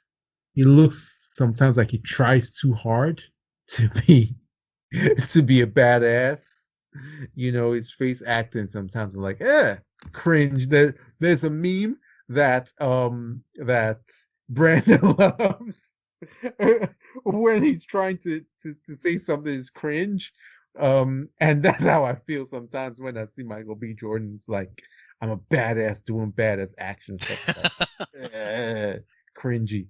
But it looks like it'll be a decent watch. I don't expect it to be anything fantastic. It looks like it belongs on streaming, like a good streaming movie. Not a terrible quality one, like a good quality streaming movie. It's probably going to be on par with what was it, Extraction last year? I was about to say yes. It was honestly, as soon as you said on par, I liked Extraction. To my head. Yeah, it was good. I liked it. Yeah. Was it very memorable? No. No. But it was entertaining. But it was a good watch. Not a waste of time. It was a good 2 hours. Yeah. I think it might even have a better story. I think, and it might have, but this one would have a better. Yes. I would agree. Yeah, I would assume because Extraction was quite simplistic. I assume this one might have some more twists and turns, but maybe not as good action. because the guys that did the action for Extraction was, that was something else. It There were some good really sequences. lived on the action, and also Chris Helmsworth, I really like as an action star.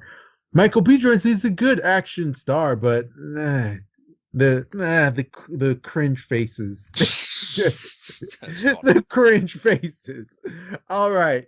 Next up, Disney Plus's Loki, which will begin streaming on the 11th of June, stars Tom Hiddleston, Owen Wilson, Jamie Alexander, and in this one, the God of Mischief steps out of his brother's shadow to embark an adventure that takes place after the events of Avengers Endgame, which sees him hopping through time to correct some of the alterations he's made to timelines, and it's a time hopping adventure. So what do you guys think of this trailer? Let's start with someone who knows much more about it than we do, and that will be Christian.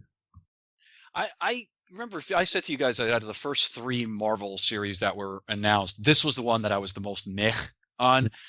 And I'm the same. This trailer didn't move the needle for me very much. There's little things about it that I like. I'm absolutely very interested in the Timekeepers, because I think that they're part of the gateway to the multiverse, and we know that that's coming. There's a sniff. There's like a quick hit of Kang the Conqueror in the trailer if you watch very closely, and really? We know he's coming too.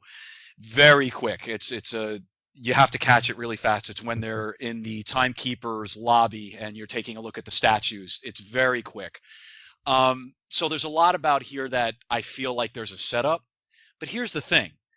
I'm done with Loki. I'm done. He died in Endgame. That version of Loki, that version of that character, I thought had a complete arc. He's finished. And I'm okay with that. This is not that Loki. I understand that. This is 2012's Loki. And immediately, as soon as he travels through time, he gets picked up by the Timekeepers, and then they put him into whatever. So he's trying to fix the timeline and all other crap. They want to try to milk it, and that's what pisses me off. I don't. Are they trying to do something? Is this going to lead into Doctor? I don't know. I've been very, very high on Falcon Winter Soldier. I really like that show. I actually like it better than WandaVision, even though WandaVision was more innovative. I think Falcon Winter Soldier is a better show. Look, am I not going to watch it? That's a lie if I told you I'm not going to watch it. But I think I'm probably going to wait to the end and binge it, because it's not coming across as a much watch for me as an MCU fan. And I'm just, I'm done with Loki. So take that for what it is, guys, even coming from an MCU fan.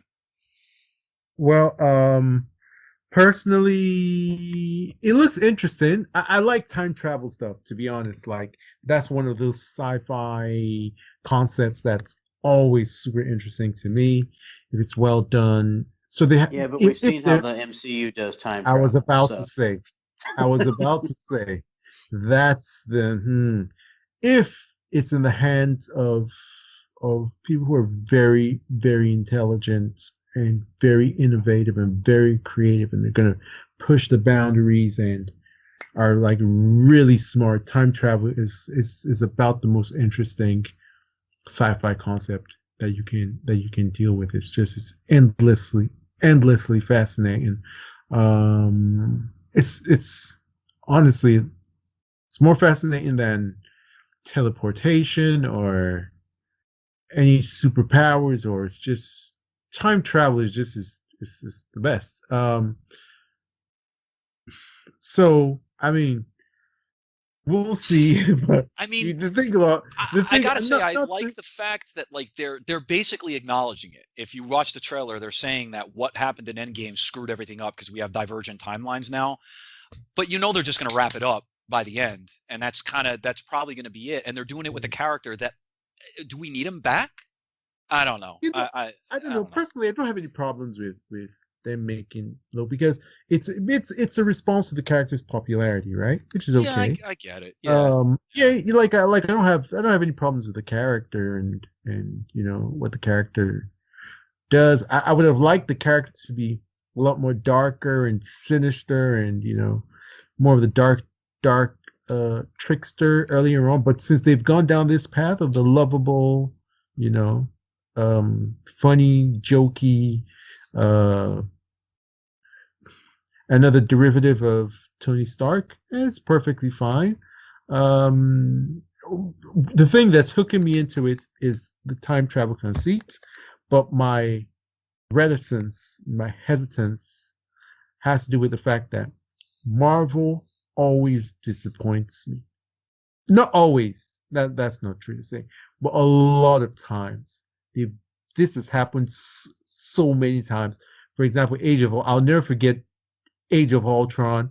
Like, I was like, oh man, like this is it, man. Marvel is finally gonna do like a dark like villain. It's gonna be nope. Iron Man 3, I remember thinking that, it's terrorism and blah blah. Nope.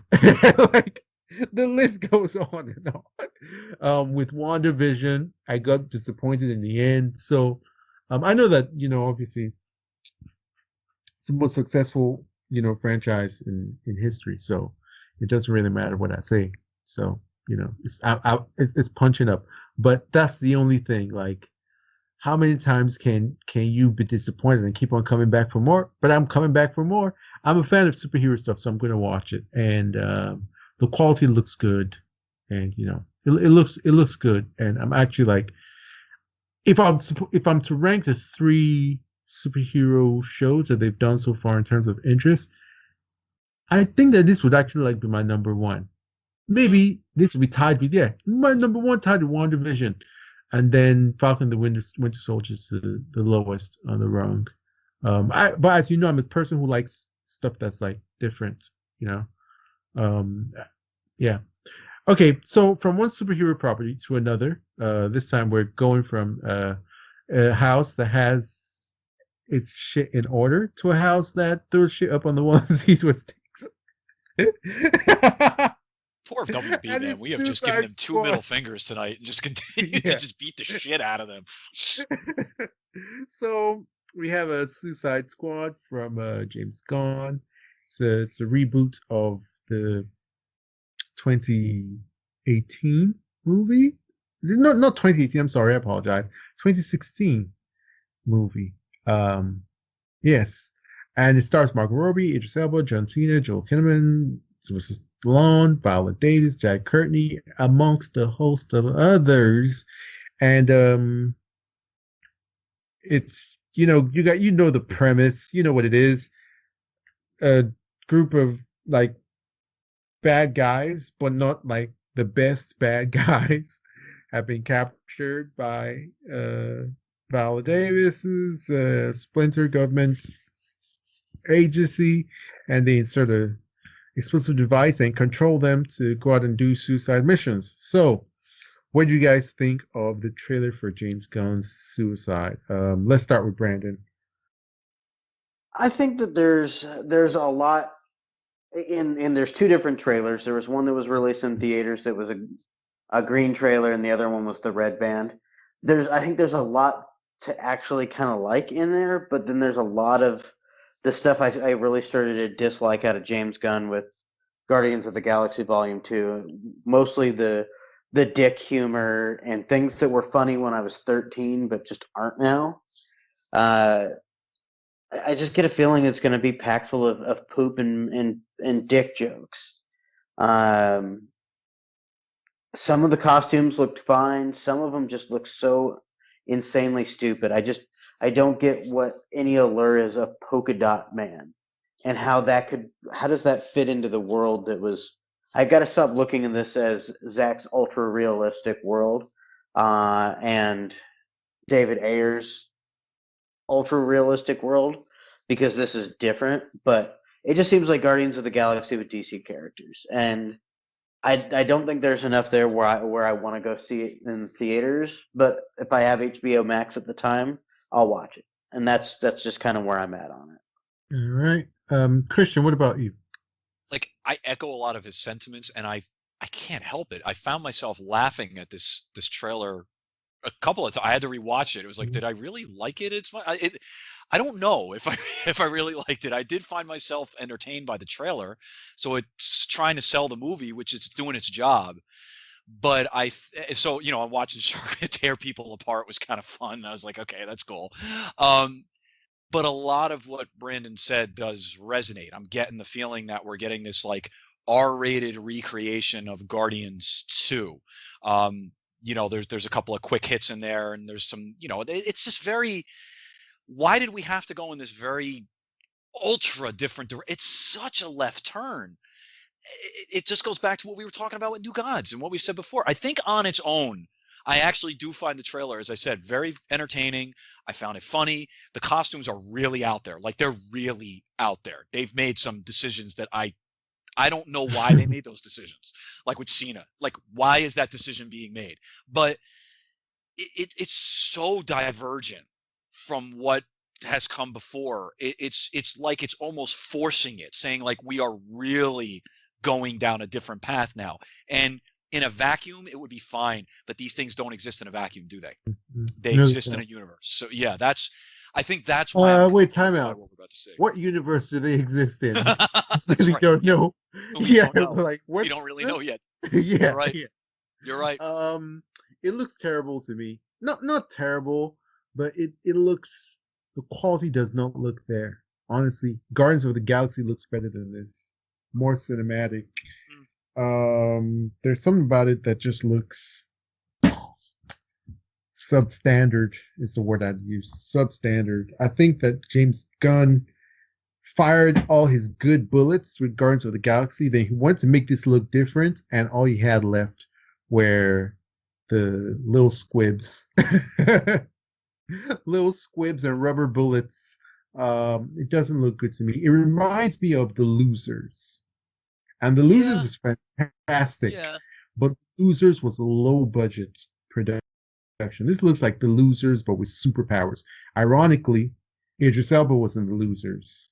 It's a little bit. It's a little gem if you've never seen it from a comic book property as well. But yeah, very, very disappointing, to say the least. Just disappointing. That's all I'd say. Just disappointing. Disappointing. Especially when David Ayer's Suicide Squad does not get the credit it deserves for its visuals, because people just absolutely hate the movie.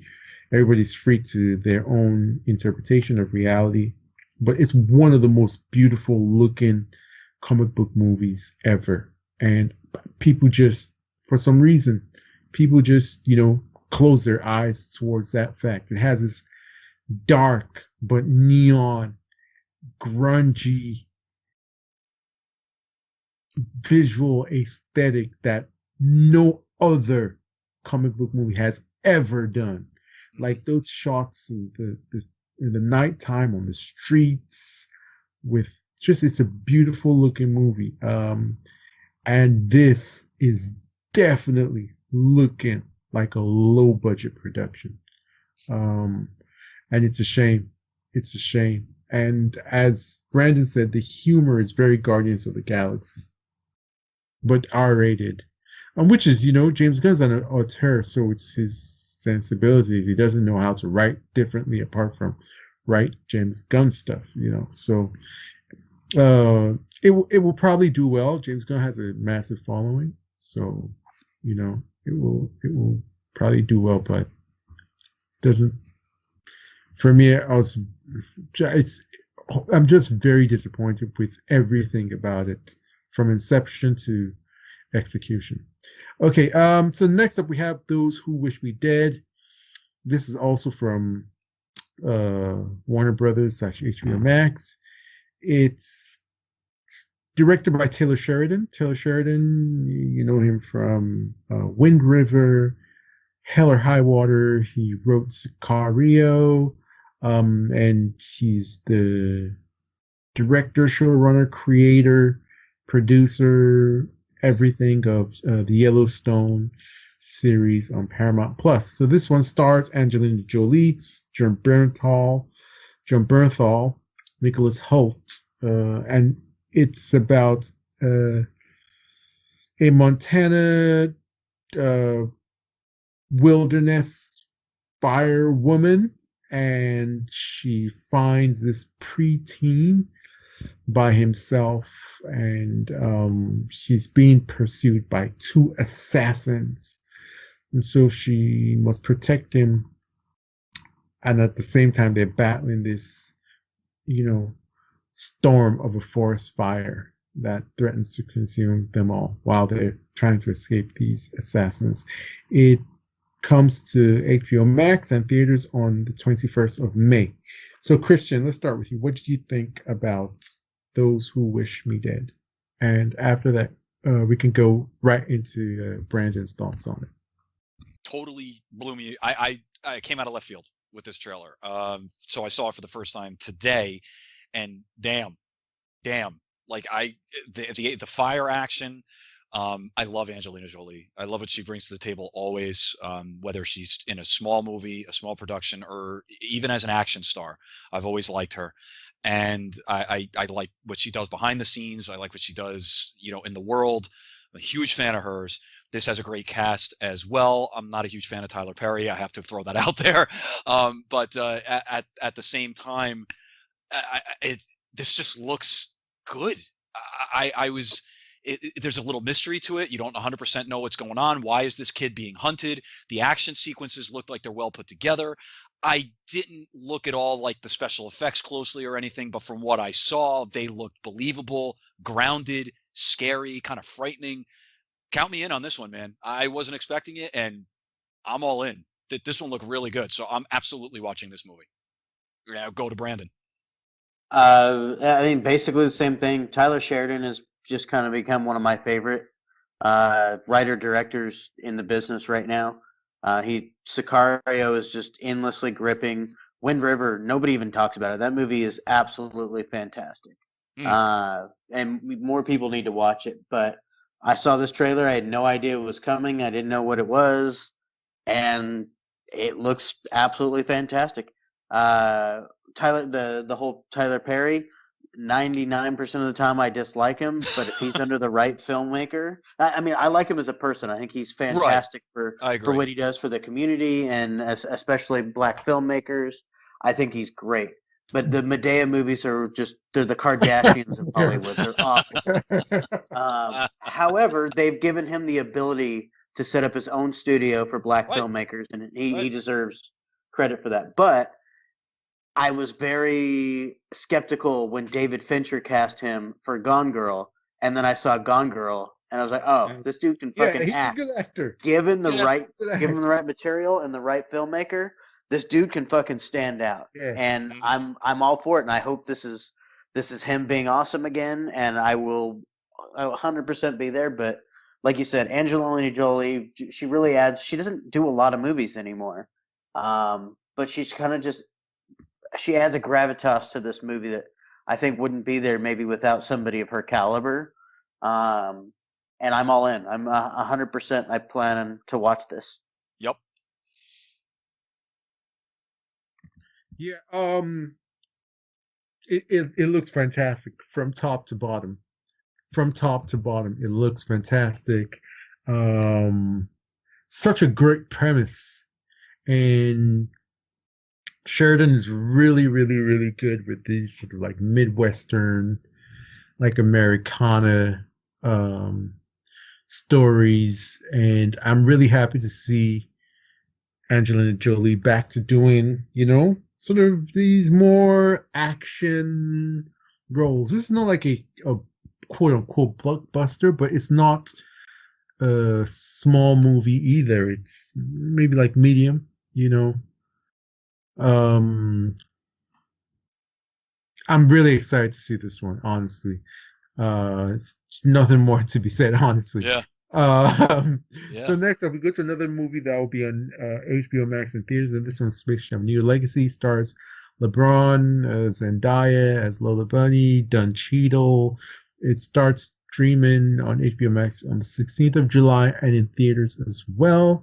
And it's the sequel to Space Jam, and in this one, Don Cheadle is like a computer AI villain, and they get sucked into this sort of like virtual world, and they have to play a basketball game to gain their freedom.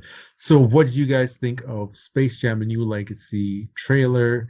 I know Christian kind of passed on this one. I don't know why the hate, but okay. Brandon, what do you think about this one? I mean, the biggest question is why. It's this movie. Obviously, the first one came out 30 years ago now. It's weird to think that the first one came out when I was in grade school.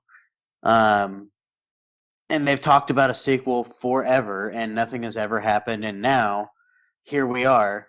And I kind of get the feeling. Well, I mean, obviously, LeBron James, he's the biggest star in the world, so he can the biggest sports star in the world. He can sell about anything. Um, it's Warner Brothers, so it'll probably be about half as long as it should be. It might be 45 minutes for all we know. Uh, in the same way that I disliked a lot of what happened in like Wreck-It Ralph 2, there's a lot of Warner Brothers self-suckery going on in the trailer where they just say, look at all the stuff we own, and they just pack it full of everything. I just get a feeling that's what it's going to be. It's going to be just endlessly, this is all of our Warner Brothers products, and it's not going to fit together like something like Ready Player One did, where there's a lot more craft in a lot of what was on the screen. But I don't know. I mean, I guess it looks kind of cool. I just don't. I don't. It's not. I'm not a nostalgia person, so it's not screaming, Brandon, you need to watch this because you liked the other one. It's too little, too late, and maybe people will be like, no, this is actually really good, and it's got a lot of layers, and ogres love layers. But that's for you, Paul. If you listen, let us know. I don't know. Like, I'm not in a rush to watch it. If everybody else says it's great, I'll watch it, but I don't really need to. Yeah. Personally, I think that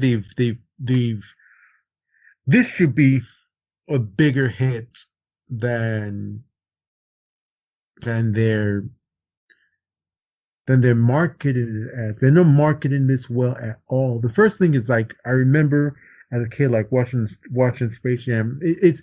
First is that it's going to be a hit based on the fact that it's LeBron. LeBron's the biggest sports star in the entire world. One, he's a really good actor. Two, somebody roasted him and said, I think it was Richard Jefferson that said that the VFX for his hairline was looking good. That was so hilarious because LeBron is balding, so they said that the VFX for his hairline was like on point. That's messed up. That's messed up. That's wrong. Look better than what they did to Cavill's hair, right? Yeah, that was so savage. But I think that so when I was a kid, I remember that one of the big things about Space Jam movie that really made it hit was the soundtrack. Like, they really put a lot of money to bring in, like, a lot of current stars and rappers and funk artists and whatever pop artists to do like a really energetic, like popular, not necessarily pop, but popular soundtrack. Kind of like, Marvel did with Black Panther's soundtrack, where you have all these artists and you have this sort of crossover appeal. And for basketball, it's very important. Like, it's sports, basketball, it's fueled by like a lot of music, obviously hip hop, rap. That's like the music that goes very well with basketball. And I haven't heard any of that. In the trailer, I heard a remix of a song from the 90s version. So it was like a remix of, I think they're fumbling the bag on this one, whoever is marketing it. Apart from that, for a kids movie, it looks good. The VFX look very good. The idea that they're doing with them being in the virtual world, I wish that they had done the same idea that they did with the first one in terms of it being like aliens or aliens, and then basketball stars like losing their powers, something like a revenge of the aliens coming for part 2, that sort of thing. But then now it's but they wanted to, I guess, part of the thinking might have been what, LeBron didn't want to copy Jordan, so although he's copying Jordan, he wanted to do it completely differently, like Dewey's on take, which is perfectly fine, which is valid. And in a world that's so dominated by computer technology, to go with a more tech-driven theme and plot line is actually very suitable. I think it will do well, but I just don't think they've been marketing it well. This is something that could easily be a $1 billion movie if marketed well, but for some reason I don't think they know what they have on their hands, and that's a shame. Um, but it looks good as a kids movie. If you look at Warner Brothers' recent track record, their marketing is terrible. Their marketing for Birds of Prey was terrible. Mm-hmm. Their marketing for Shazam was terrible. We didn't get a first trailer until 6 weeks before the movie came out. The best they suck. Yeah, the best marketing that they've done recently, and it was even crunched, was the Snyder Cut in terms of the diversity of marketing approaches that they took. And I think Zach has a lot to do with that. He's very in on that, and he's been doing that for a very, very long time. Okay, so next up, from showrunner Joss Whedon, is The Nevers, which comes on HBO and HBO Max, of course, an epic tale following a gang of Victorian women who find themselves with unusual abilities, chased by relentless enemies, and on a mission that might change the entire world. Streaming on the 11th of April, which is in 2 days, The Nevers comes to your television screens. So, guys, what do you think of the trailer for The Nevers? And feel free to shit on Joss Whedon because he deserves it. I mean, if we're going to say fuck Melissa McCarthy, then come on. We've got to have even stronger words for Joss Whedon. So, Brandon, the floor is yours. I mean, I'd like to start this by saying, fuck Joss Whedon. Please, yes. Thank you. Granted, there's a lot of people that worked on this show. Joss Whedon left, quote unquote, halfway through. Somebody else came in and probably put a lot of work into it. So I don't want to disparage what they did, but I have no interest in this. I don't care. It looked okay, but it didn't look really any different than Jupiter's Legacy set in like Victorian times. It didn't look that intriguing. It looks fine. I just don't think that there's any reason why I need to watch it, and I don't know, maybe one day down the line. But again, I just I don't know. Fuck Joss Whedon.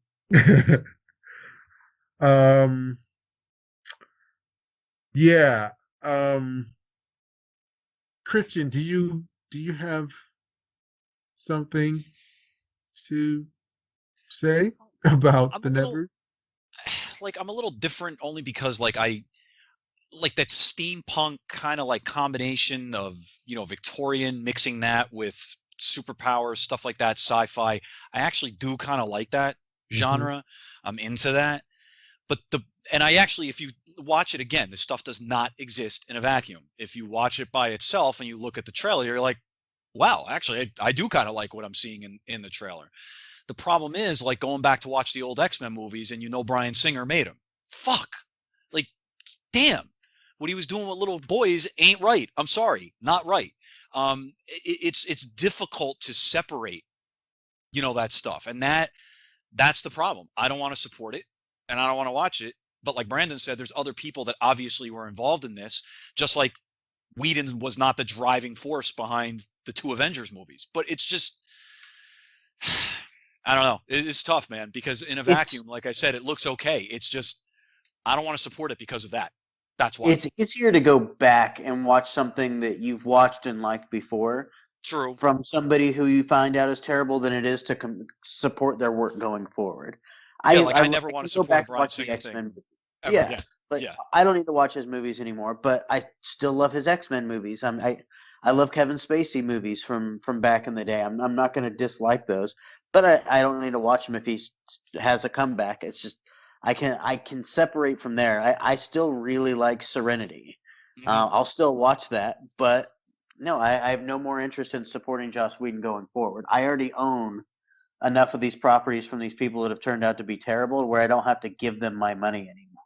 Yeah, you don't need to keep supporting. You don't. And something like The Nevers, I don't need to watch and give it support, making them think that maybe they should bring him back for a second season. And I think that's the key is like, I don't need this. You know what I mean? It's like I'm a consumer of the MCU. I love it. So I do want to watch the next phase of that.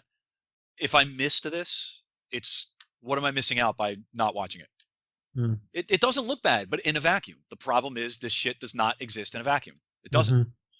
Well, to assuage all your fears or your guilt, Joss Whedon has been taken off the Nevers. So he was forced to exit. Now I don't know whether he's receiving like royalties. So if you're watching it, or if it maybe it's just like a creative thing where creatively he's not involved, but monetarily he will always be, like getting, like money from it. Or if it's a situation where they gave him like a lump sum and, said, get the fuck out, and that was it. However, I will say that I recently watched the second episode of A Discovery of Witches, and it's actually like a really good show. And there's a time travel element to it, and they travel to Victorian era period piece. I'm sure that has witches, so superpowers, and also has vampires and werewolves, methinks. And that show was so well done, so beautiful, and that sort of juxtaposition of like magical powers in like Victorian, like really good period piece production, like was really, really beautiful. But The Nevers does not ever look as good. First thing is that the name The Nevers is fucking stupid. Let's just take a second to think about it. There is no way on earth that name is ever going to make sense. Just another one of those stupid, like, I've always thought of Joss Whedon as a very vapid filmmaker. And it's funny that, during his Marvel fame, you could never criticize him, just the same way you can't criticize a lot of Marvel things these days, because there is a cult following around it. And I mean, cult is used to deride people. It's been used on people who like Zack Snyder's work, but Zack Snyder's work is easily criticized. As a matter of fact, it's encouraged. You get a gold star and a pin if you do, but you can't criticize things that are under Marvel, under Disney. You're not taken seriously. It's brushed under the rug, made fun of. You're called a hater, a DC fanboy, an anti, whatever it is. And it's funny that now that it's open season on Joss Whedon, everything is, is fair game. And people are really, talking about how his writing is cheap, it's retrograde, it's outdated, television quality. I read a review of The Nevers that lamented the fact that it's on HBO, but it does not feel like HBO quality. They raise the point that when you think of an HBO show in your mind, immediately you know what an HBO show is. It's The Sopranos, The Wire, Game of Thrones, Barry, Succession. Like what an HBO show is. The Nevers is not an HBO quality show, and the person was lamenting the fact that it was like a betrayal of the brand of HBO, and that's one of the things that's bothered me the most about The Nevers as it exists. If it was on HBO Max, I can excuse that, but the fact that it's on HBO is actually quite disturbing to me. And Richard Pepler would never have allowed that, and Casey Bloys green light in that. It's the whole thing is just weird. I will check it out, so I'll let you guys know what it's like because I'm interested in it. Thanks for taking. Happy that Joss Whedon is gone. Yes. I will take one for the team. So I'll let you guys know. I'll let you guys know what it's like. So the trailer for the Nevers. And that's that. Then we have the Mare of Easttown. Now this feels like an HBO show. You know, when you think of HBO, you think of like Watchmen. You think of Lovecraft Country, Mare of Easttown. Very typically HBO. Stars Kate Winslet. This is her first television series production. She's one of these sort of elusive, revered, respected, actresses. She reminds you of Julia Roberts, and Julia Roberts also did a television series on Amazon Prime called Homecoming. So this kind of somehow just gave me that same vibe. So it's a mystery show. It's about Mayor Sheehan. That's the character she plays.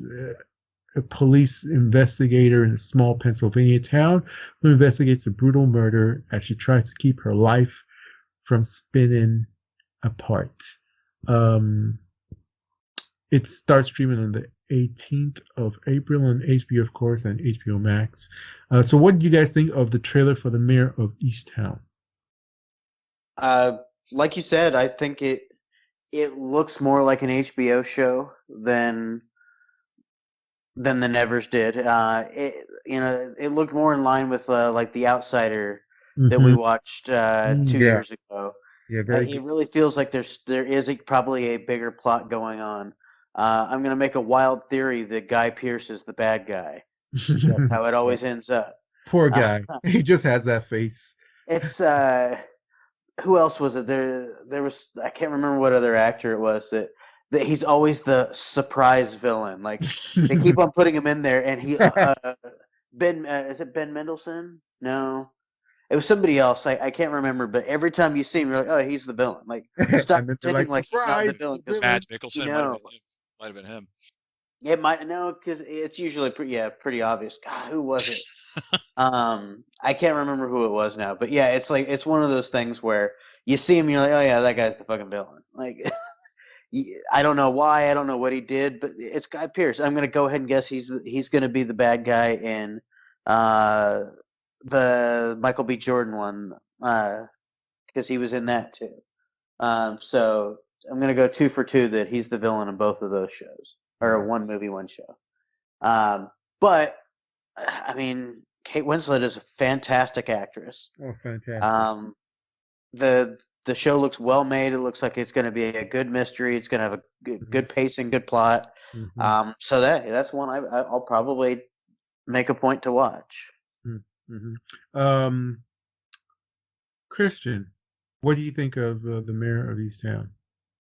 You nailed a couple of good points. I mean, it looks good. The production quality is there. Absolutely looks like it's a high quality show. And Kate Winslet can elevate material. Like, I don't like the Divergent series. I don't think it's that great. But she's good in it. I mean, it's, like she brings everything to a stupid character and elevates the character. And I really liked her in that. And those are not that good, in my opinion. It's typical young adult kind of trash. Mm-hmm. I just didn't think it was that great. Mm-hmm. That being said, I watched the trailer and kind of was like, meh. It might not be for me. I found myself kind of bored getting through it. Yeah, it's got the feels, it's got the mystery.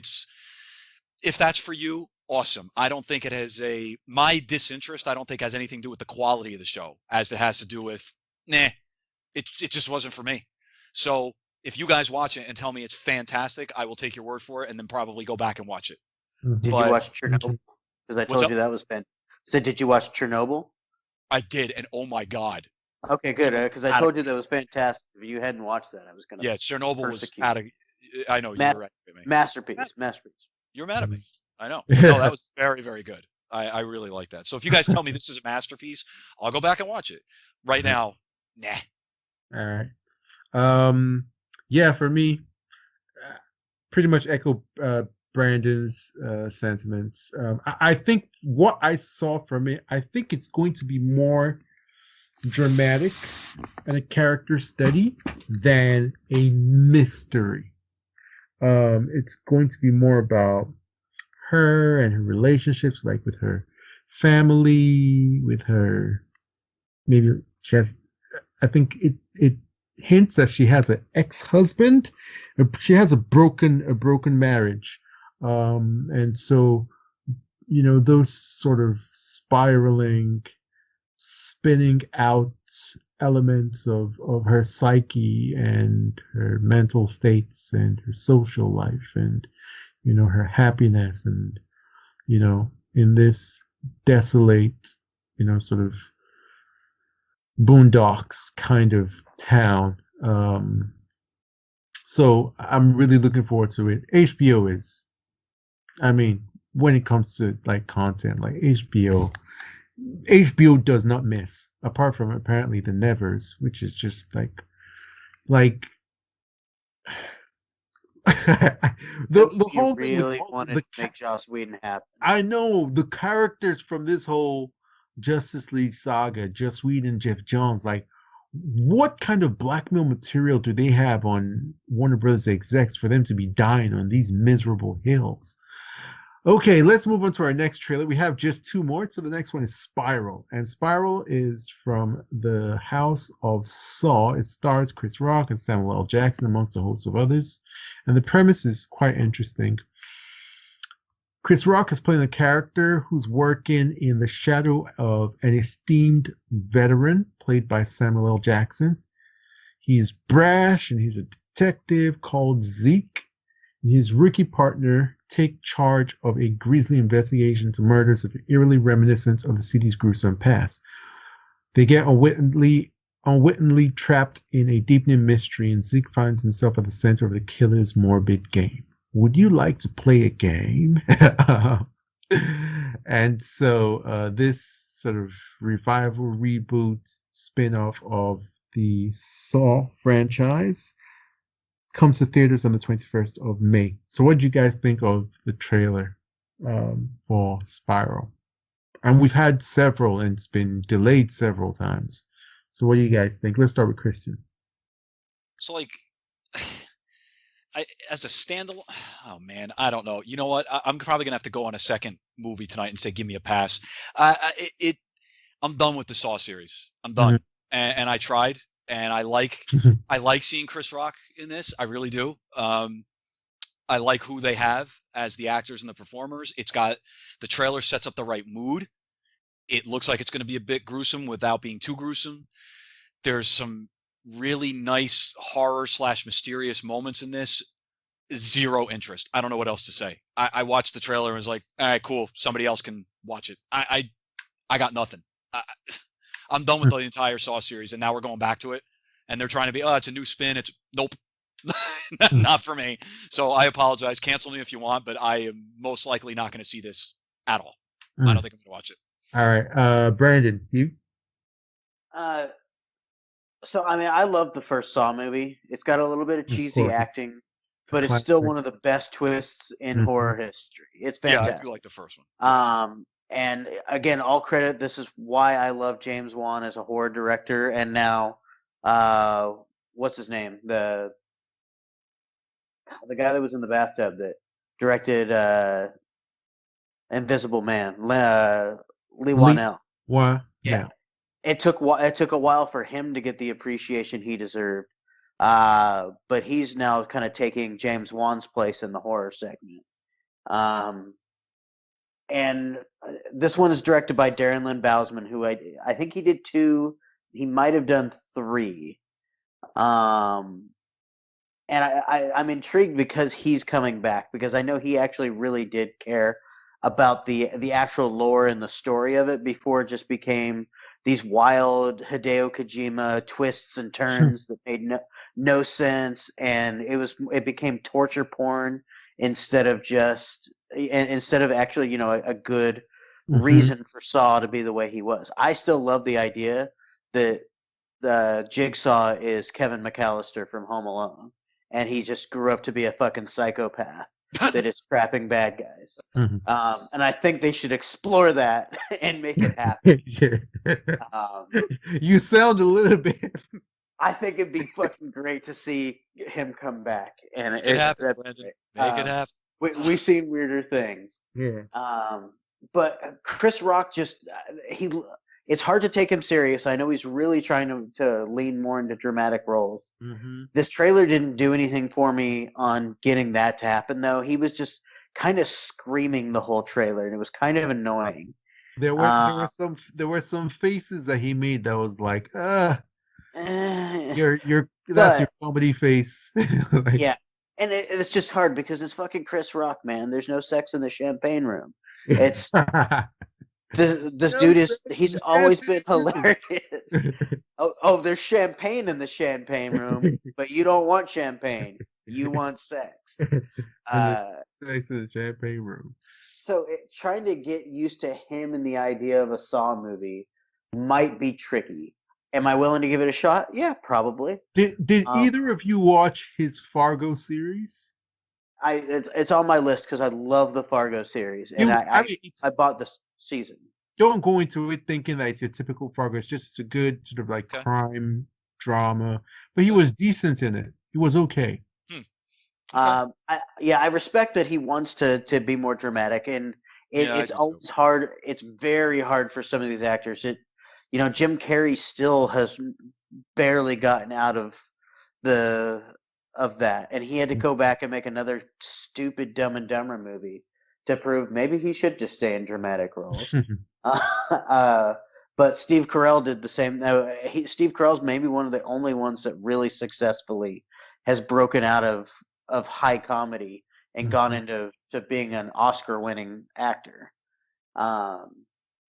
So I want to give Chris Rock the benefit of the doubt. I hope so.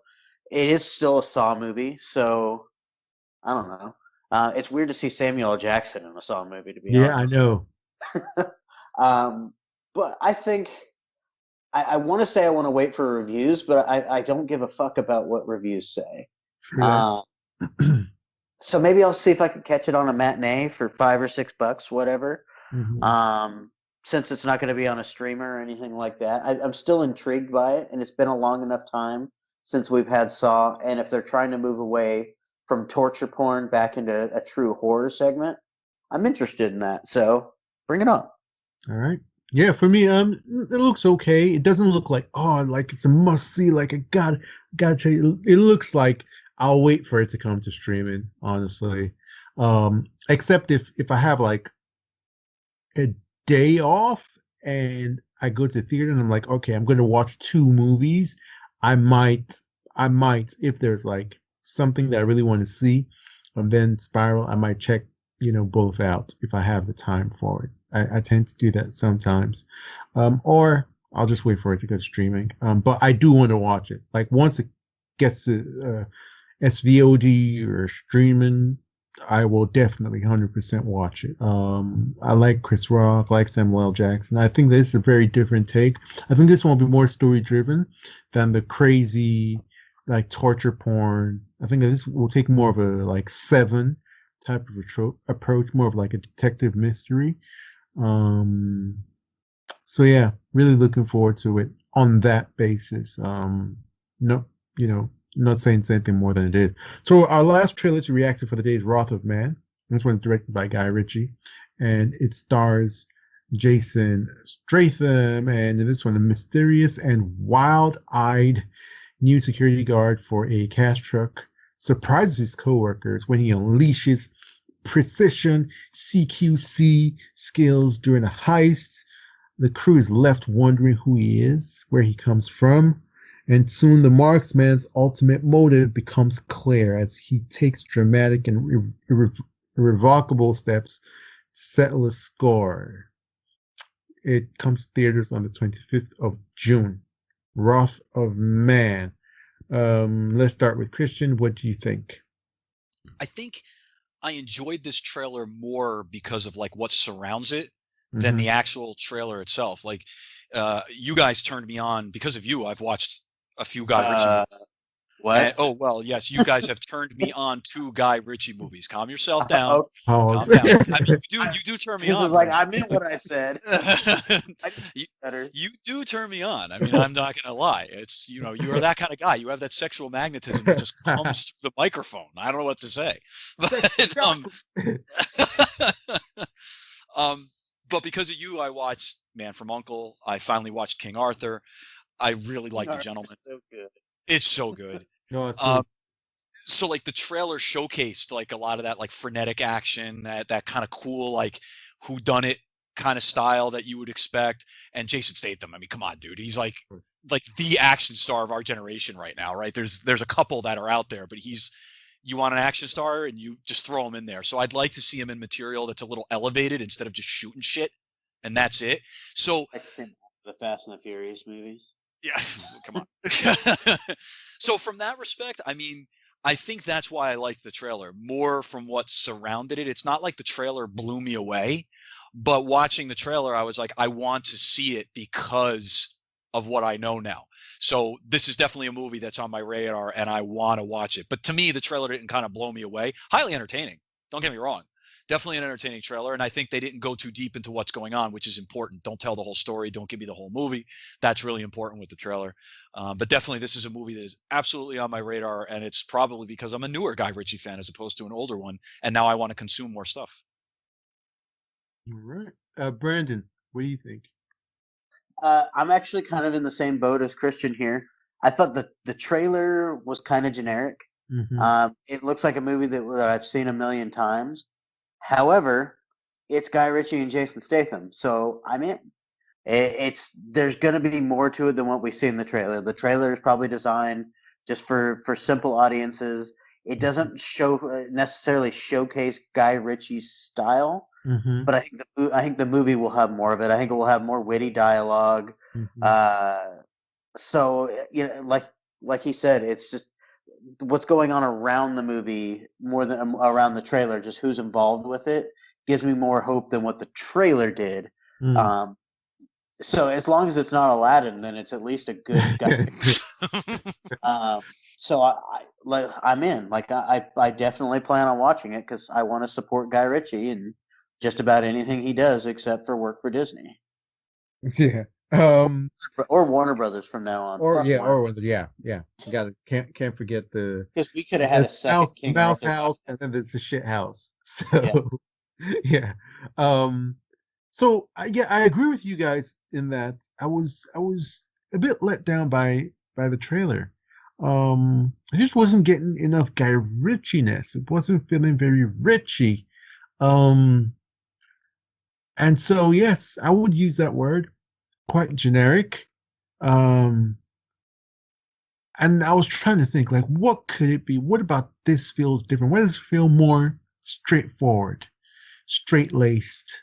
Why does it have that energy, that vibe? I think it's, you guys could be right. Maybe the trailer was just cut to be more inviting to general audiences and not alienating or anything like that. And then also, it could be that Guy Ritchie's best films are ensembles. At least two main characters. And this is one of the few ones I can remember with just a single lead. His Sherlock Holmes movies have two characters, but most of his like really good films, even King Arthur, even though it's about King Arthur, it's about King Arthur and his, round table knights, his like friends and all the people like around him. Obviously, the Man from U.N.C.L.E. has three characters. Obviously, the Gentleman has a slew of them. Snatch has like a slew of them. Lock, Stock, and Smoking Barrels has like a slew of them. So that's going to be very interesting to see. Because the fact that it's just one lead character, does that make a huge difference? Yeah, I'm curious to see. And then also, Guy Ritchie hasn't had a lot of success with theatrical releases in terms of box office and reception.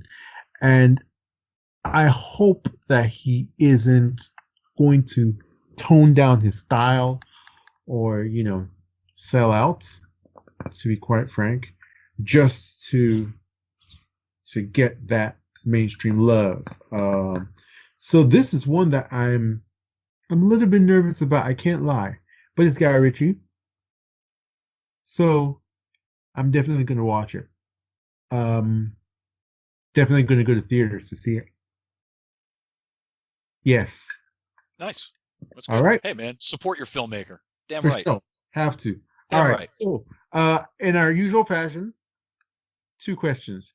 Which was your favorite trailer? Which trailer impacted you the most? This has been a bit of a marathon. I was excited to do this. I'm not sure if we'll ever do this again because that was a lot of trailers. But it was fun. So guys, let's start with Christian. What was your favorite trailer and which one made the biggest impact on you? So my favorite trailer, because of the way it was cut and it didn't showcase too much and everything, would be Woman in the Window. Just because I like the way they presented it. It was perfect. Very Hitchcock. Liked it. Great job there. But the most impactful trailer is Those Who Wish Me Dead, because this movie, no clue it was coming out. And then you gave me Angelina Jolie and this, and I was like, wow, I'm in. So that's where I stand. Okay. And Brandon, for you? For both, I just got to go Those Who Wish Me Dead. I had no idea it was coming. I didn't know what it was about. I didn't know who it was involved. I'd never heard of it before. And I saw the trailer and said, I'm absolutely in day one. Yeah, so 100%. That's my favorite trailer of the week, or of the last few weeks. Yeah. Well, I'll say it shockingly, this is our most number of trailers that we've done, and none of these, like, this is one of like our weakest sort of coming soon sections ever. Like, none of these trailers completely like blow me away. Like, oh my god, I was watching it on repeat and I couldn't, and oh my god, yeah, that's really strange. You'd have expected that out of what we're reacting to, about 10 or 9 trailers, that, at least one would be like, God damn. I'm actually like on the same page, the exact same page as Christian, with Woman in the Window being my favorite and biggest impact, Those Who Wish Me Dead. I'd say that one's close to being one that kind of like blew me away, but it just made me so confident in what I'm gonna get, and made that film one of my most anticipated movies of the year. But I will give a shout out to the Mare of Easttown.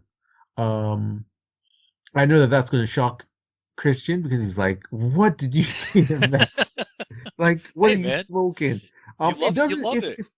It's not like a flash bang, explosive pop crackle kind of pyrotechnics and somersaults and type of trailer. It's more dramatic, grounded. But I really love the cinematography. It's not even like beautiful shots and vistas and landscapes and colors or composition. It's just like the color grading, the lighting. A lot of it is shot at night, and it's very subtle, really good lighting. And that's the mood of the show. Yeah, the tone is, it really portrayed a really like mature, and like it looks like a prestige series. That's what I'll say. That. Out of everything here, it's actually like the most prestige looking of everything that we've seen. And I gravitate to that like moths to a flame. So there is our ENN episode for a day. That was a hell of a marathon. We've been absent for a while, and so we thought, hey, when we get back, we're going to give them a double dose. So guys, we'd like to hear what you think about these topics. How are you feeling about Warner Brothers now? How they've handled the Snyder Cut, how they handled Ray Fisher's claims, hearing about Chris Terry's experience, how they fumbled the bag with Ava DuVernay's New Gods and James Wan's The Trench, and Sarnoff's very interesting response to the celebration of the Snyder Cut. Also, the trailers. Have you seen these trailers? What are you looking forward to most? And are there any trailers that we missed that you'd like us to touch on in the next episode? Let us know. hit us up in the comment section or Twitter. We are here for you, and we love to talk to you. So let's say goodbye to our audience. Christian, let the people know where they can find you, to yell at you, to cuss you out, to cancel you, and to exile you to the cinematic wastelands.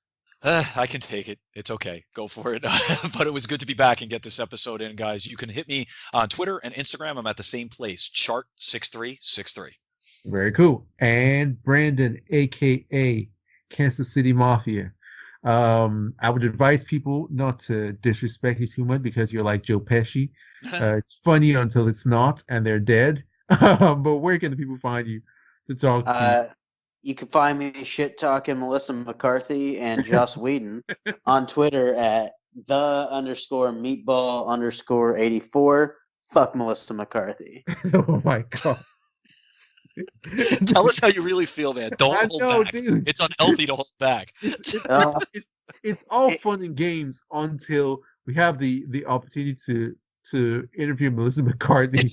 And she goes back, and her representatives are like, we did a little bit of a scrub through your material, and we've decided not to. I'm like, why? We're nice people.